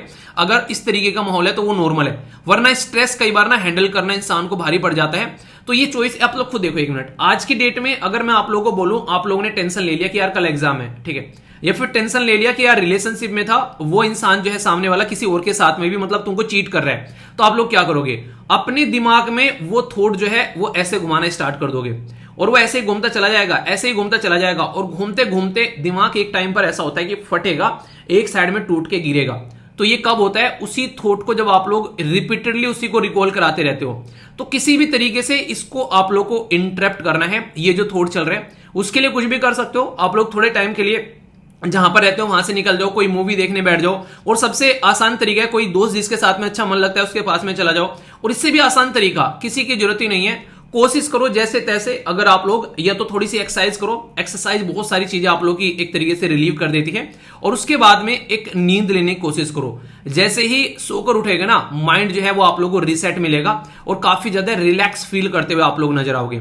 मैं आप लोगों को बता दूं, जब भी मुझे कुछ चीजें ऐसी लगती है कि यार चीजें हिसाब से नहीं चल रही हैं, कुछ ऐसी प्रॉब्लम लग रही है कि जिस तरीके से डिसाइड की थी उस तरीके से नहीं हो रही है, और दिमाग से जब सोचने की कोशिश करते हैं तो कई बार कोई सोल्यूशन भी नहीं आ रहा होता है, तो उस टाइम पर सबसे अच्छा तरीका मुझे क्या लगता है, मैं सारी चीजें बंद करता हूं और एक मस्त सा कोई भी अनेक तरीके से जो मुझे पसंद होता है वो गाना लगाता हूं, या फिर कोई भजन लगा लिया, कोई भी किसी तरीका जो आपके माइंड को रिलैक्स करे, या फिर रिलैक्सिंग ट्यून लगा लिया आप लोगों ने कोई किसी भी तरीके से इन्वायरमेंट की, और उसके बाद में सो जाओ बस, ठीक है। सोने के बाद में जब आप लोग उठोगे ना, आप लोगों को उस प्रॉब्लम का सॉल्यूशन मिल जाएगा, आप लोग रिलैक्स फील करोगे। ये चीजें आप लोग अपनी लाइफ में कर सकते हो, ठीक है, क्योंकि ये चीजें अगर आज की डेट में आप लोग अपनी लाइफ में इंप्लीमेंट करोगे तो आप लोगों को देखने को मिलेगा कि चीजें जो है वो सुधरती हुई नजर आएंगी। तो ये कहीं ना कहीं तरीके ढूंढने पड़ेंगे आप लोगों को अपने मेंटल हेल्थ को ठीक करने का क्या तरीका होना चाहिए। इनमें से कौन से ऐसी चीजें जो आप लोग यूज करते हो जब आप लोग परेशान होते हो, क्योंकि ये हैक्स है, लाइफ में रखने पड़ेंगे, नहीं रखोगे तो परेशान रहोगे हमेशा। एजिंग पॉपुलेशन और जब इंप्लॉयमेंट के बारे में आप लोग बात करोगे तो यहां पर काफी बड़ी प्रॉब्लम तो ये कि इंसान जो है वो आज की डेट में कितनी भी बड़ी एजुकेशन क्यों ना ले ले, पीएचडी लेने के बाद भी इंसान को जो है उसकी श्योरिटी नहीं है कि वो इंसान जो है उसको कोई जॉब मिलने वाली है। सबसे ज्यादा प्रॉब्लम तो ये क्रिएट करती है हमारे देश के अंदर में, ये काफी बड़ी प्रॉब्लम है कि इंसान पढ़े जा रहा है, और ये प्रॉब्लम और ज्यादा बढ़ा दी कोविड-19 के टाइम पर। अभी कई सारे बच्चे ऐसे हैं जो कि 8-8, 9-9 साल से जो है वो प्रिपरेशन में लगे हुए हैं और अब तक उनका कोई सिलेक्शन नहीं हुआ है। वो तो गनीमत है कि यहाँ पर स्टेट जो एग्जाम्स होते हैं उसके अंदर में आप लोगों को देखने को मिलेगा कि उनकी एज जो है वो 40 साल रखी गई है, तो इसकी वजह से लोग जो है उनको होप रहती है कि हाँ यार कुछ तो होगा, वरना बहुत सारे लोग तो यहाँ पर फ्रस्ट्रेशन में पता नहीं कैसे नेगेटिव स्टेप उठाते हुए नजर आए। तो ये बहुत ज्यादा एक तरीके से रिलैक्सिंग रहता है कि चलो कुछ तो होप है इंसान की जिंदगी में, वरना एज निकल जाते। कोविड-19 ने आधे से 2-2 साल लोगों की वैसे निकाल दी। अब गवर्नमेंट ने भी यहाँ पर बहुत ही ज्यादा अच्छा काम नहीं किया, जैसे यूपीएससी के एस्पायरेंट कितने ज्यादा फ्रस्ट्रेट थे, वो वहां पर पड़े हुए प्रोटेस्ट कर रहे थे, पर लेकिन किसी ने नहीं सुनी उनकी कि यार हाँ इनको भी अटेम्प्ट जो है मिलने चाहिए। तो ये जरूरी है कि इसके ऊपर काम करना है। एक सबसे इंपॉर्टेंट बात, हमारे देश के अंदर में एक पर्टिकुलर स्कीम है जिसको बोलते हैं एमजी नरेगा। एमजी नरेगा एक ऐसी स्कीम है, जब कोविड-19 में लोग फ्रस्ट्रेट थे तो गांव की तरफ को भागे अपना अलग अलग राज्य छोड़ के, तो एमजी नरेगा ने उनको सहारा दिया।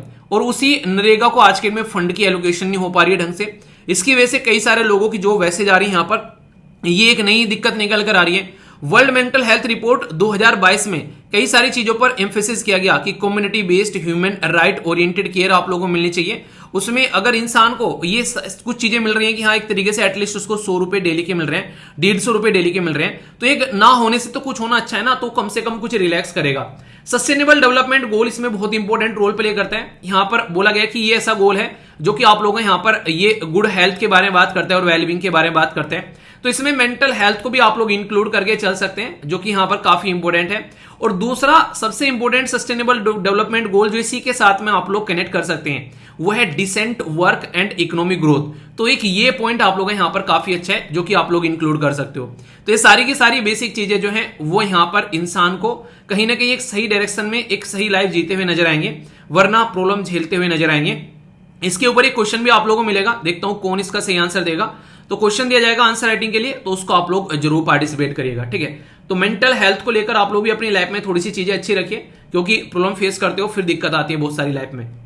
ये जो पर्टिकुलर आर्टिकल पढ़ा है इसके जो नोट्स हैं वो प्रॉपर पूरे आर्टिकल के नोट्स जो हैं वो आप लोगों को यहाँ पर मिल जाएंगे, जो कि SLV पीडिया है, तो वहां से जाकर आप लोग नोट्स देख लेना, ठीक है। जो भी नोट्स रहते हैं वो सारे नोट्स आप लोगों को इकट्ठे मिल जाते हैं यहाँ पर, ठीक है। और ये नोट्स जो रहते हैं ये हिंदी और इंग्लिश दोनों में आप लोगों को देखने को मिलते हैं, तो इनको आप लोग देख लिया करो। सारे के सारे नोट्स प्रॉपर आप लोगों को यहाँ पर मिल जाएंगे, जिसको लेकर आप लोग अपनी अच्छी तैयारी कर सकते हो। और यहाँ पर ये हमेशा पड़े रहेंगे, ठीक है। ऐसा नहीं कि आप लोग आज देख रहे हो कल गायब हो जाएंगे, जब भी चाहो आप लोग यहाँ पर इनको देख सकते हैं आराम से। यहाँ पर आप लोग इकट्ठे मिल जाएंगे ये सारे आर्टिकल, जो भी एडिटोरियल रहते हैं, हर एक एडिटोरियल के नोट्स आप लोगों को यहाँ पर मिल जाते हैं, ठीक है। और जो भी ये सारी चीजें रहती हैं प्रिंटेबल फॉर्म में आप लोगों को PDF मिल जाती है, उसकी ये PDF रहती है, तो यहां से आप लोग PDF चाहो तो डाउनलोड करके उनका प्रिंट आउट निकाल सकते हो। और यहां पर भी ऐसे ही पढ़िए, जब चाहो जब आप लोग इनको यूज कर लेना, तो यहां पर ये सर्च कर आप लोगों को मिल जाएंगे, ठीक है। तो यहां से भी आप लोगों को हमेशा के लिए आप लोग की ये एक तरीके से हार्ड ड्राइव है, आप लोग इसका आसानी से इस्तेमाल कर सकते हो। दूसरा इंपॉर्टेंट बात, ये फ्री ऑफ कॉस्ट है, इसका कोई भी पेमेंट आप लोगों को नहीं करना है, ठीक है। इनको जस्ट ज्वाइन कर लीजिएगा, वीडियो के नीचे लिंक मिल जाएगा। ये 2 ऐसे टेलीग्राम ग्रुप हैं जो फ्री ऑफ कॉस्ट है आप लोगों के लिए। आप लोगों का कंप्लीट करंट अफेयर के साथ साथ में स्टैटिक बैकग्राउंड भी आप लोगों का कवर करते हुए नजर आते हैं, जो कि एक सही तरीके से आप लोग इसको यूटिलाइज कर सकते हो, ठीक है। पेमेंट किसके लिए करनी है? फिर पेमेंट करनी है ओनली आंसर राइटिंग ग्रुप के लिए, जहां पर एक टीचर प्रॉपर आप लोगों के लिए रेगुलरली क्वेश्चन पोस्ट करते हैं। अभी वहां पर 2 क्वेश्चन आप लोगों के डेली आ रहे हैं, उन क्वेश्चन के मॉडल आंसर आप लोगों को मिलते हैं। और कई सारे बच्चे जो रेगुलर पार्टिसिपेट कर रहे हैं वो वहां पर अच्छे से अपना आंसर लिख रहे हैं, तो एक सीरियस ग्रुप आप लोगों को मिल जाता है। अभी 2-2 क्वेश्चन आ रहे हैं, उसमें अभी और भी क्वेश्चन की फ्रीक्वेंसी आप लोगों को इंक्रीज होती नजर आएगी। और ये लाइफ टाइम एक्सेस है, ओनली 499। जब तक आप लोगों का सिलेक्शन ना हो तब तक रेगुलर आंसर यहां पर लिखते रहिए, आंसर लिखकर पोस्ट करते रहिए, और एक दूसरे का एनालिसिस भी करिए। और कोई एनालिसिस नहीं कर रहा है तो खुद से एनालिसिस करिए, और खुद से एनालिसिस नहीं हो रहा है तो आप लोगों को मॉडल आंसर वहां पर मिलेगा हर एक क्वेश्चन का, उस पर देखकर आप लोग अपना आंसर देख सकते हैं सही है कि गलत है। हिंदी और इंग्लिश में दोनों मिल जाते हैं। बस एक काम करना है, पेमेंट करने के बाद में स्क्रीनशॉट यहां पर सेंड कर देना है और बता देना कि आंसर राइटिंग ग्रुप ज्वाइन करना है, या फिर जो नोट्स हैं, जो एप्लीकेशन के ऊपर क्लासेस चलती हैं यूपीएससी की, उसके नोट्स वाला ग्रुप है, या फिर उसको ज्वाइन करना है, तो ये आप लोग यहां पर बता देना, ठीक है। तो उसी के हिसाब से आप लोगों के पास में मैसेज आ जाएगा। बस थोड़ा सा रिक्वेस्ट है कि वेट कर लिया करो, क्योंकि थोड़ा सा टाइम लगता है, कई सारे बच्चे रहते हैं तो उनको आराम से ज्वाइन कराना होता है, तो यहां से थोड़ा सा आप लोग वेट कर लिया करो बस, ठीक है। तो ये पूरा प्रोसीजर है। तो आज का भी जो क्वेश्चन होगा उसका आंसर, डेमो आंसर आप लोगों को मिल जाएगा, और उसी के साथ में आप लोगों को टाइम रहता है किस टाइम तक डेमो आंसर मिलेगा, उसके अंदर अंदर ही आप लोग अपना आंसर पोस्ट करने की कोशिश करो, ठीक है। क्वेश्चन कैसे रहते हैं इसके अंदर में? क्वेश्चन हर तरीके के रहते हैं, जैसे अभी यूपीएससी में पूछा गया था यहाँ पर 2023 में क्वेश्चन, तो इसका आंसर आप लोगों को देखने को मिलेगा यहाँ पर, ठीक है। करंट के भी क्वेश्चन रहते हैं, स्टैटिक के भी क्वेश्चन रहते हैं, सारी चीजें आप लोगों को देखने को मिलती है सिस्टमेटिक वे में। क्वेश्चन पोस्ट करते ही आप लोगों को पता चल जाता है कि आंसर कब तक मिलेगा आप लोगों को, इसका मॉडल आंसर। तो उसके अंदर अंदर कोशिश करो कि आप लोगों को अपना आंसर जो है वो पोस्ट कर देना है, ठीक है। और जितने भी बच्चे अपना आंसर पोस्ट कर रहे हैं उनके आंसर भी आप लोग देखो आराम से, ताकि पता चले कि कौन क्या लिख रहा है, और एक दूसरे के साथ में मिलकर आप लोग अच्छे से चीजों को समझ पाओ, ठीक है। एक दूसरे का आंसर देखोगे तो कुछ नए पॉइंट्स और जानने को मिल जाएंगे आप लोगों को। तो ये काम आप लोग जरूर करिए अगर सीरियस तैयारी कर रहे हो एग्जाम की, बाकी तो सब चलती रहती है, ठीक है। दोस्तों हमारा जो जस्टिस सिस्टम है वो काफी इंपॉर्टेंट है, और उसके अंदर में जैसे जैसे आप लोगों को यहाँ पर आज की डेट में अपॉइंटमेंट होती नजर आती है, तो ये कहीं ना कहीं बहुत बड़ा रोल जो है इसमें कोलेजियम सिस्टम ये देखने को मिलता है। पिछले दिनों भी ये आर्टिकल न्यूज में था, सुप्रीम कोर्ट के जो चीफ जस्टिस ऑफ इंडिया हैं या कई सारे जो यहाँ पर मुद्दे निकल कर आए थे कि किस तरीके से यहाँ पर प्रॉब्लम देखने को मिल रही है कि कोलेजियम ने तो अपनी रिकमेंडेशन दे दी है, पर लेकिन वहां पर जो है अब तक भी उसकी अपॉइंटमेंट जो है वो सरकार के द्वारा क्लियर नहीं की गई है। आखिर ये पूरा प्रोसीजर क्या है? मैंने बोला था कि इसको डिस्कस करेंगे तसल्ली में, तो आज इसको ढंग से डिस्कस कर लेते हैं ताकि एक एक पॉइंट जो है वो आप लोगों का क्लियर हो जाए कॉलेजियम को लेकर, और कभी इसको लेकर कोई डाउट आप लोगों के मन में न रहे। तो कॉलेजियम को काफी तसल्ली में मैं कवर करने वाला हूं, कहां से निकल कर आया, कैसे कैसे बेसिक चीजें चली, ताकि इसको आप लोग अच्छे से कनेक्ट कर पाए। ठीक है, फिर आप लोग के बाद में कभी भी आज के बाद में कॉलेजियम को लेकर कोई डाउट नहीं रहेगा, और आप लोगों का रिवीजन भी हो जाएगा। जिसको अच्छे से पता है, देखना कितना आप लोगों को याद है, उसके साथ में आप लोग और अच्छे से कनेक्ट हो पाएंगे। ठीक है, तो आइए डिस्कशन स्टार्ट करते हैं कॉलेजियम को लेकर। ध्यान से सुनने एक एक पॉइंट। क्या है कॉलेजियम सिस्टम, इसके बारे में मैं काफी डिटेल में आप लोगों से डिस्कस करने वाला हूं। पूरा प्रोसीजर मैं आप लोगों को बताऊंगा, जिससे आप लोग चीजों को अच्छे से अंडरस्टैंड कर पाओगे। ये जो पर्टिकुलर टॉपिक है जीएस पेपर 2 के अंदर में जो जुडिशरी वाला सेक्शन है, उसके साथ में आप लोग इसको कनेक्ट करके देख सकते हैं। हमारी कंट्री में जो जुडिशरी वाला पोर्शन है वो आप लोग बोल सकते हैं कि यूनिटरी टाइप में हम लोग फॉलो करते हैं, यानी कि सबसे ऊपर है सुप्रीम कोर्ट, फिर है हाई कोर्ट और फिर है सबऑर्डिनेट कोर्ट। तो ऐसे हमारी कंट्री में जो एक तरीके से प्रोविजन है संविधान के हिसाब से, कुछ ऐसा सिस्टम आप लोगों को देखने को मिलता है। आज का पूरा फोकस हमारा रहेगा सुप्रीम कोर्ट के ऊपर। इंटरेस्टिंग चीज क्या है, जब ओरिजिनली अगर आप लोग बात करें, हमारा संविधान जब बना था तो कॉन्स्टिट्यूशन के थ्रू यहां पर टोटल मिलाकर 7 जज थे सुप्रीम कोर्ट के अंदर में। 7 जज थे plus chief justice of India, तो टोटल मिलाकर 8 जज हुआ करते थे। यानी कि जब हमारे देश में चीजें स्टार्ट की गई उस टाइम पर 8 जज थे 1950 में, 11 जज यानी कि 3 और ऐड कर दिए 1956 में, फिर यहां पर 14 जज हो गए 1960 में, फिर 18 जज हो गए 1900। यहां पर याद रखेगा, ये कई बार मैच करने के लिए आता है, अभी कई बार वनडे टाइप एग्जाम में क्वेश्चन पूछ ले आते हैं यहाँ पर। ठीक है, 1978 में रिसेंट वाला जरूर याद रखना। फिर 26 हो गए यहाँ पर 1986 में, 31 जज हो गए 2009 में, और 34 जज हैं आज की डेट में 2019 में। यहां पर इनको बढ़ाकर 34 जज कर दिया गया था। तो यानी कि टोटल जो स्ट्रेंथ है यहां पर हमारी कंट्री में सुप्रीम कोर्ट की, वो 34 जज हैं। और इन 34 जज में 33 तो जज आप लोगों को देखने को मिलेंगे plus chief justice of India, तो मिलाकर 34 की स्ट्रेंथ यहां पर हो जाती है। आज की डेट में चीफ जस्टिस ऑफ इंडिया कौन है, ये आप लोगों को बताना है। बाकी कॉलेजियम का सिस्टम क्या है, मैं अभी आप लोगों को एक एक पॉइंट समझाता हुआ आगे बढ़ूंगा, ताकि कोई भी माइंड में आप लोगों के इसको लेकर डाउट न रहे।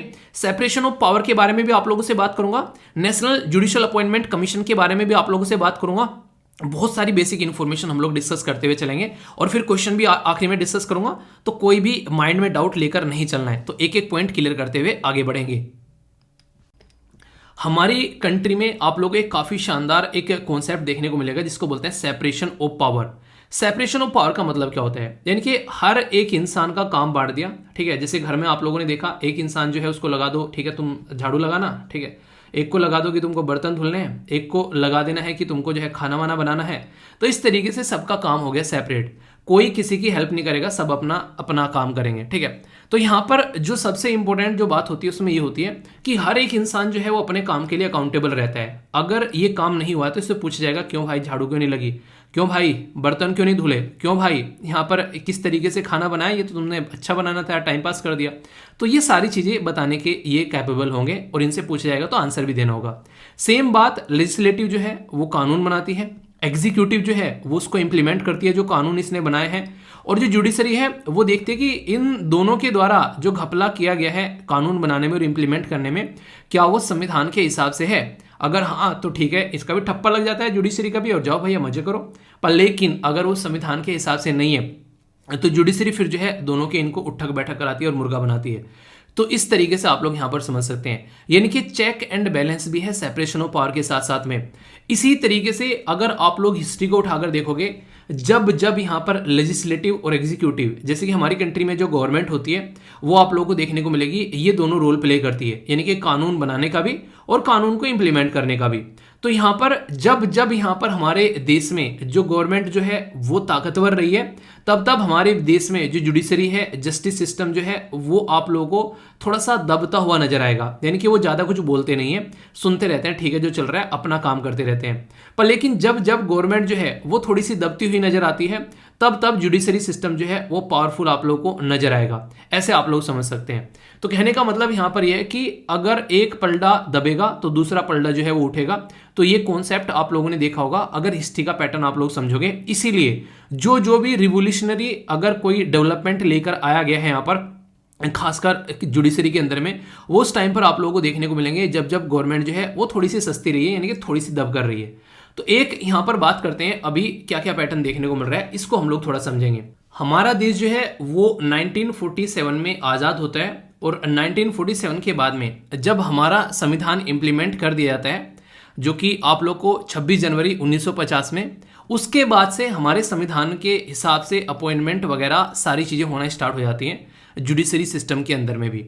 तो 1950 से लेके 1973 तक का जो कॉन्सेप्ट रहता है, पहले मैं आप लोगों को बताता हूं। इसमें क्या था, सेंट्रल गवर्नमेंट के साथ में जो जुडिशरी है वो मिलकर काम करती थी।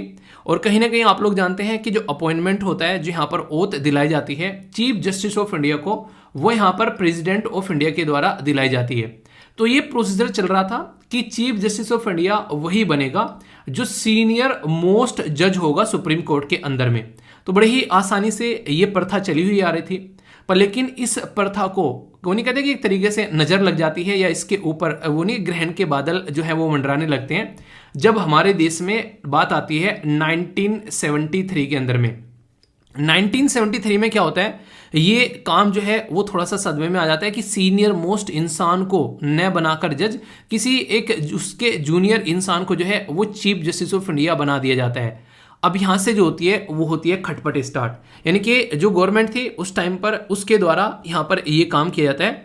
और इसकी वजह से यहां पर एग्जीक्यूटिव और जुडिशरी के बीच में रस्साकसी चल जाती है, क्योंकि जुडिशरी तो यही चाहेगी जो सीनियर इंसान है वही पोस्ट पर जाकर बैठे। तो फिर यहां से ये खटपट जब स्टार्ट होती है, तो ये खटपट के चलते चलते आगे चलकर एक केस आता है सुप्रीम कोर्ट के अंदर में, जो कि 1981 में केस आता है निकलकर, और उसको बोलते हैं फर्स्ट जज केस। ये बहुत इंपॉर्टेंट है, याद रखिएगा। फर्स्ट जज केस में क्या बात निकल कर आती है, इसमें यह डिक्लेयर किया जाता है कि चीफ जस्टिस ऑफ इंडिया जो कि यहां पर एक तरीके से काम करेगा, उसकी रिकमेंडेशन के बेस पर ही यहां पर जब यहां पर चीजें कुछ भी होंगी ना, कोई किसी को अपॉइंट करना है जो भी करना है, तो उसके हिसाब से यहां पर काम किया जाएगा। यानी कि प्राइमेसी जो है वो चीफ जस्टिस ऑफ इंडिया को दे दी गई जुडिशियल अपॉइंटमेंट के अंदर में और ट्रांसफर के अंदर में। तो ये यहां पर बेसिकली पावर देगी चीफ जस्टिस ऑफ इंडिया को।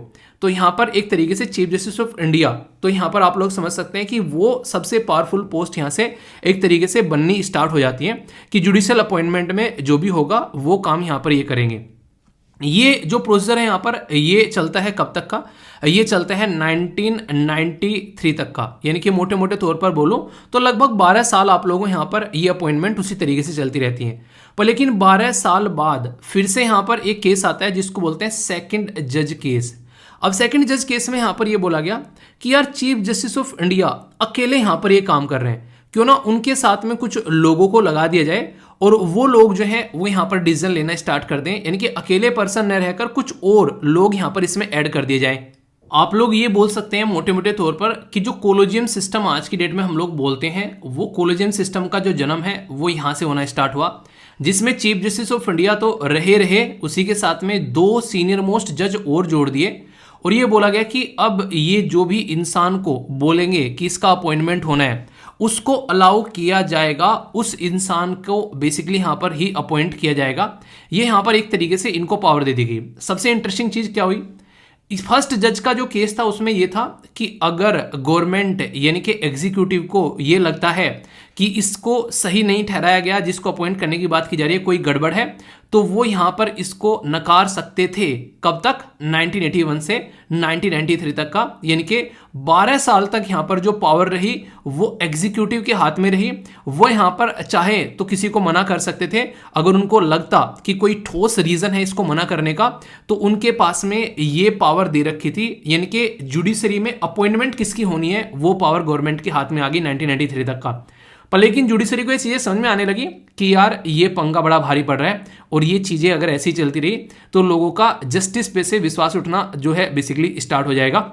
इसलिए यहां पर उन्होंने कहा कि हम लोग अपनी इंडिपेंडेंसी के लिए काम करेंगे, और खुद उन्होंने यहां पर एक सिस्टम तैयार करने की कोशिश की जिसमें चीफ जस्टिस ऑफ इंडिया और 2 जज अगर यहां पर बेसिकली रिकमेंडेशन देते हैं सरकार को, तो ये रिकमेंडेशन सरकार को माननी पड़ेगी। क्यों? क्योंकि अकेले अब चीफ जस्टिस ऑफ इंडिया नहीं रहे, एक ग्रुप बन गया 3 लोगों का, और वो यहां पर रिकमेंडेशन देंगे और वो यहां पर ये बेसिकली इनको माननी पड़ेगी।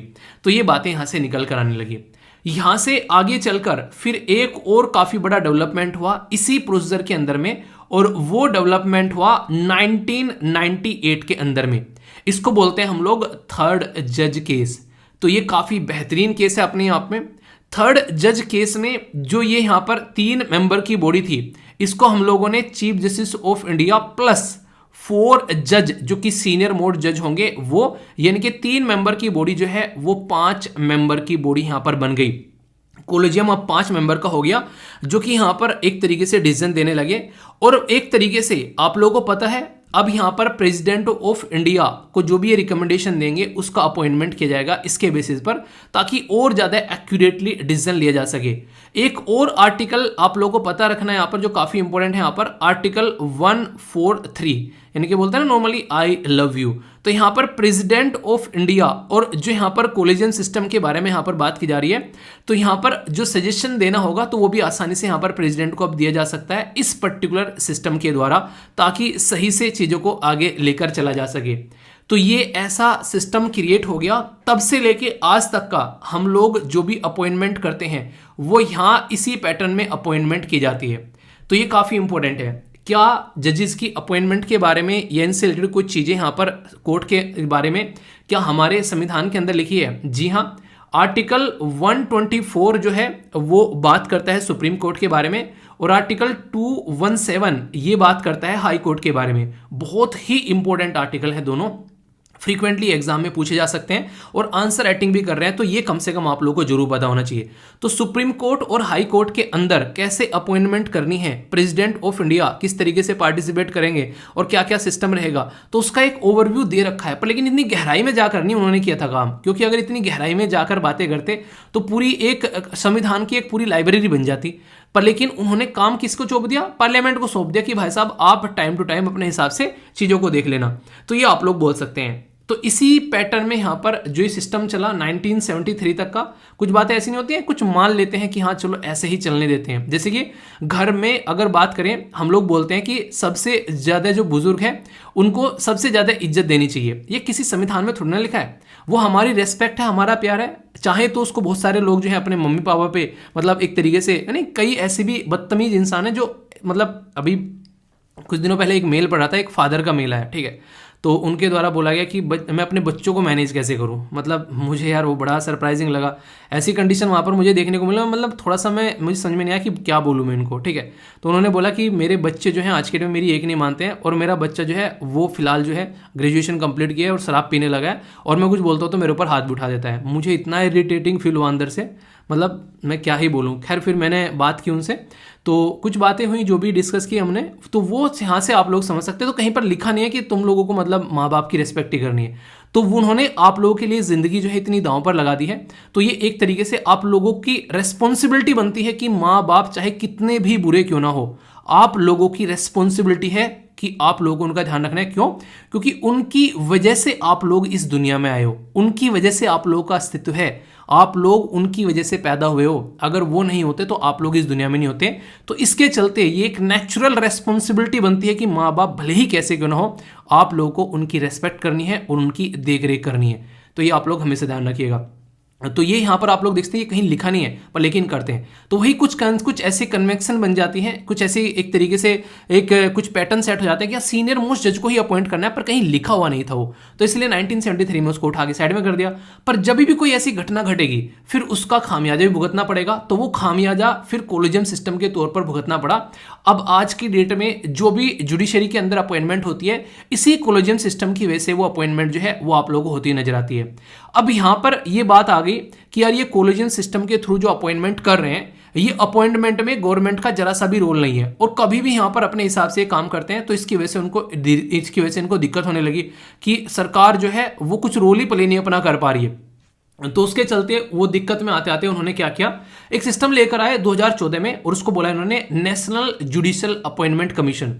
नेशनल जुडिशियल अपॉइंटमेंट कमीशन से आप लोग समझ सकते हैं NJAC, ये बोलकर लेकर इसको आया गया कि जो कोलिजियम सिस्टम है वो सही से काम नहीं कर रहा है, कोलिजन सिस्टम ने जो पैटर्न यहाँ पर सेट किया है वो सही नहीं है। यहाँ पर सारा काम जुडिशरी के हाथ में यहाँ पर चला गया है और ये बिल्कुल भी सही नहीं है कि अंदर इसके अंदर क्या चल रहा है। कोलिजन सिस्टम पर नेपोटिज्म के भी यहाँ पर आरोप लगे कि जज के बेटे ही आगे निकलकर जज आ रहे हैं, उनके रिश्तेदार ही आगे निकलकर जज आ रहे हैं, उनके मतलब कोई ना कोई सगा संबंधी आगे चलकर जज बन रहा है। तो ऐसे कई सारे आरोप लगाए गए कि ये काम कैसे कर रहे हैं पता ही नहीं चल रहा है, अंदर किस बेसिस पर किसी को रिकमेंड कर रहे हैं उसका पता ही नहीं चल रहा है। तो ये तो मनमानी चल रही है यार यहाँ पर, तो उसमें रिफॉर्म की भी जरूरत है। तो ऐसा नहीं है कि सब दूध के धुले होते हैं, कोलिजन सिस्टम में भी कुछ ना कुछ दिक्कतें देखने को मिली। गवर्नमेंट ने बार बार आरोप लगाए, अभी भी गवर्नमेंट प्रेजेंट टाइम पर भी आरोप लगाती है इसके ऊपर। तो इसी के चलते नेशनल जुडिशियल अपॉइंटमेंट कमीशन को लेकर आया गया 2014 में, और इसके चलते 99 यानी कि संविधान में 99वां संशोधन किया गया कि ऐसा हम लोग एक सिस्टम बनाने वाले हैं। ठीक है भाई साहब, आप लोगों ने बना दिया सिस्टम। अब क्या करेंगे, ये सिस्टम यहां पर अपॉइंटमेंट करेगा यहां पर हमारी कंट्री में जुडिशरी के अंदर में। पार्लियामेंट के द्वारा एक्ट भी पास हो गया। अब इंप्लीमेंटेशन करने की जब इसको बारी आई और यहां पर इसको इंप्लीमेंट किया गया तो यहां पर केस पहुंच जाता है कोर्ट के अंदर में। इसके अंदर क्या था, 6 लोगों का एक ग्रुप बनाया गया और उन 6 लोगों के ग्रुप के अंदर में यहां पर 3 जो लोग होंगे वो तो होंगे यहां पर कोर्ट के, और 3 जो लोग होंगे वो होंगे यहां पर बेसिकली सरकार के। तो ये जो 6 लोग होंगे ये यहां पर कंपोजिशन होगी जो कि रिकमेंड करेगी, जिसमें chief justice of India, 2 senior most जज रहेंगे, यूनियन लॉ मिनिस्टर और 2 एमिनेंट पर्सन रहेंगे। तो 6 लोगों का जो यहां पर सिस्टम हो गया। तो ये अपॉइंटमेंट के बारे में यहां पर बात करेंगे। पर लेकिन यहां पर NJC not to recommend person if 2 member did not agree, यानी कि अगर यहां पर 2 मेंबर जो है वो एग्री, एक तरीके से एग्री ना हो, तो वहां पर वीटो की भी पावर एक तरीके से यहां पर दी गई। मतलब कहने का यह है कि एक ऐसा सिस्टम बन गया जिसमें यहां पर सरकार और जो जुडिशरी है वो मिलकर काम करेगी। अब यहां पर जब ये देखा गया कि यार ये तो अपॉइंटमेंट में हमारे सर पर आकर बैठ गए, तो इनके द्वारा केशवानंद भारती का केस था 1973 का, जिसको मैं टाइगर केस बोलता हूं। टाइगर केस क्यों? क्योंकि टाइगर प्रोजेक्ट भी हमारी कंट्री में 1973 में ही आया था, इसीलिए इसको कनेक्ट करके आप लोग याद रख सकते हैं। वो पर्टिकुलर केस में बड़ी ही प्यारी बात यहां पर यह बोली गई कि हमारे संविधान की एक बेसिक स्ट्रक्चर है, उस बेसिक स्ट्रक्चर को आप लोग चेंज नहीं कर सकते, भले ही कुछ भी क्यों ना कर लो। जिसको समझ में नहीं आया उसको मैं थोड़ा सा समझा देता हूं, ये केस भी आप लोगों का क्लियर हो जाएगा, क्योंकि पॉलिटी के अंदर में पूरा डिटेल में चैप्टर ले रखा है मैंने। जब पॉलिटी आप लोगों को पढ़ाई थी, सारे लेक्चर पढ़े हुए हैं, जाकर एक बार देख लेना। ये आप लोगों के घर की बाउंड्री है, घर की बाउंड्री के अंदर में आप लोगों ने यहां पर कमरा बना रखा है, ये स्टडी रूम है। यहां पर ये कोई आप लोगों का टीवी वाला रूम हो गया। यहाँ पर ये आप लोगों ने यहाँ पर इसके पीछे कोई गार्डनिंग वगैरह कर रखी है, यहाँ पर वॉशरूम वगैरह किचन वगैरह बना ली। तो ये आप लोगों के घर की स्ट्रक्चर होगी। अब इसमें यहाँ पर टेबल लगाकर आप लोगों को पढ़ना है, यहाँ पर आप लोगों को कुछ और करना है, यहाँ पर आप लोगों को मतलब एक तरीके से ना कुछ बेड वगैरह रखना है, जो भी आप लोग मतलब करें, कुछ भी मन अपना घर में आप लोग कर सकते हैं। कल को मन कर गया टेबल यहाँ पर लगानी है पढ़ाई की, यहाँ पर सोने का बेड ले लगाना है, तो इसको आप लोग चेंज कर सकते हो। पर ये नहीं कि मुन्ना भाई एमबीबीएस वाला ए सर्किट इस दीवार को खिसका के अगले वाला रूम जो है अंदर ले लेता है, थोड़ा सा बड़ा हो जाएगा, ठीक है, तो वो वाला काम नहीं करना है। तो बोलता है ना कि भाई इसमें कैसे रहोगे, ऐसा करते हैं बाजू वाला रूम अंदर ले लेते हैं।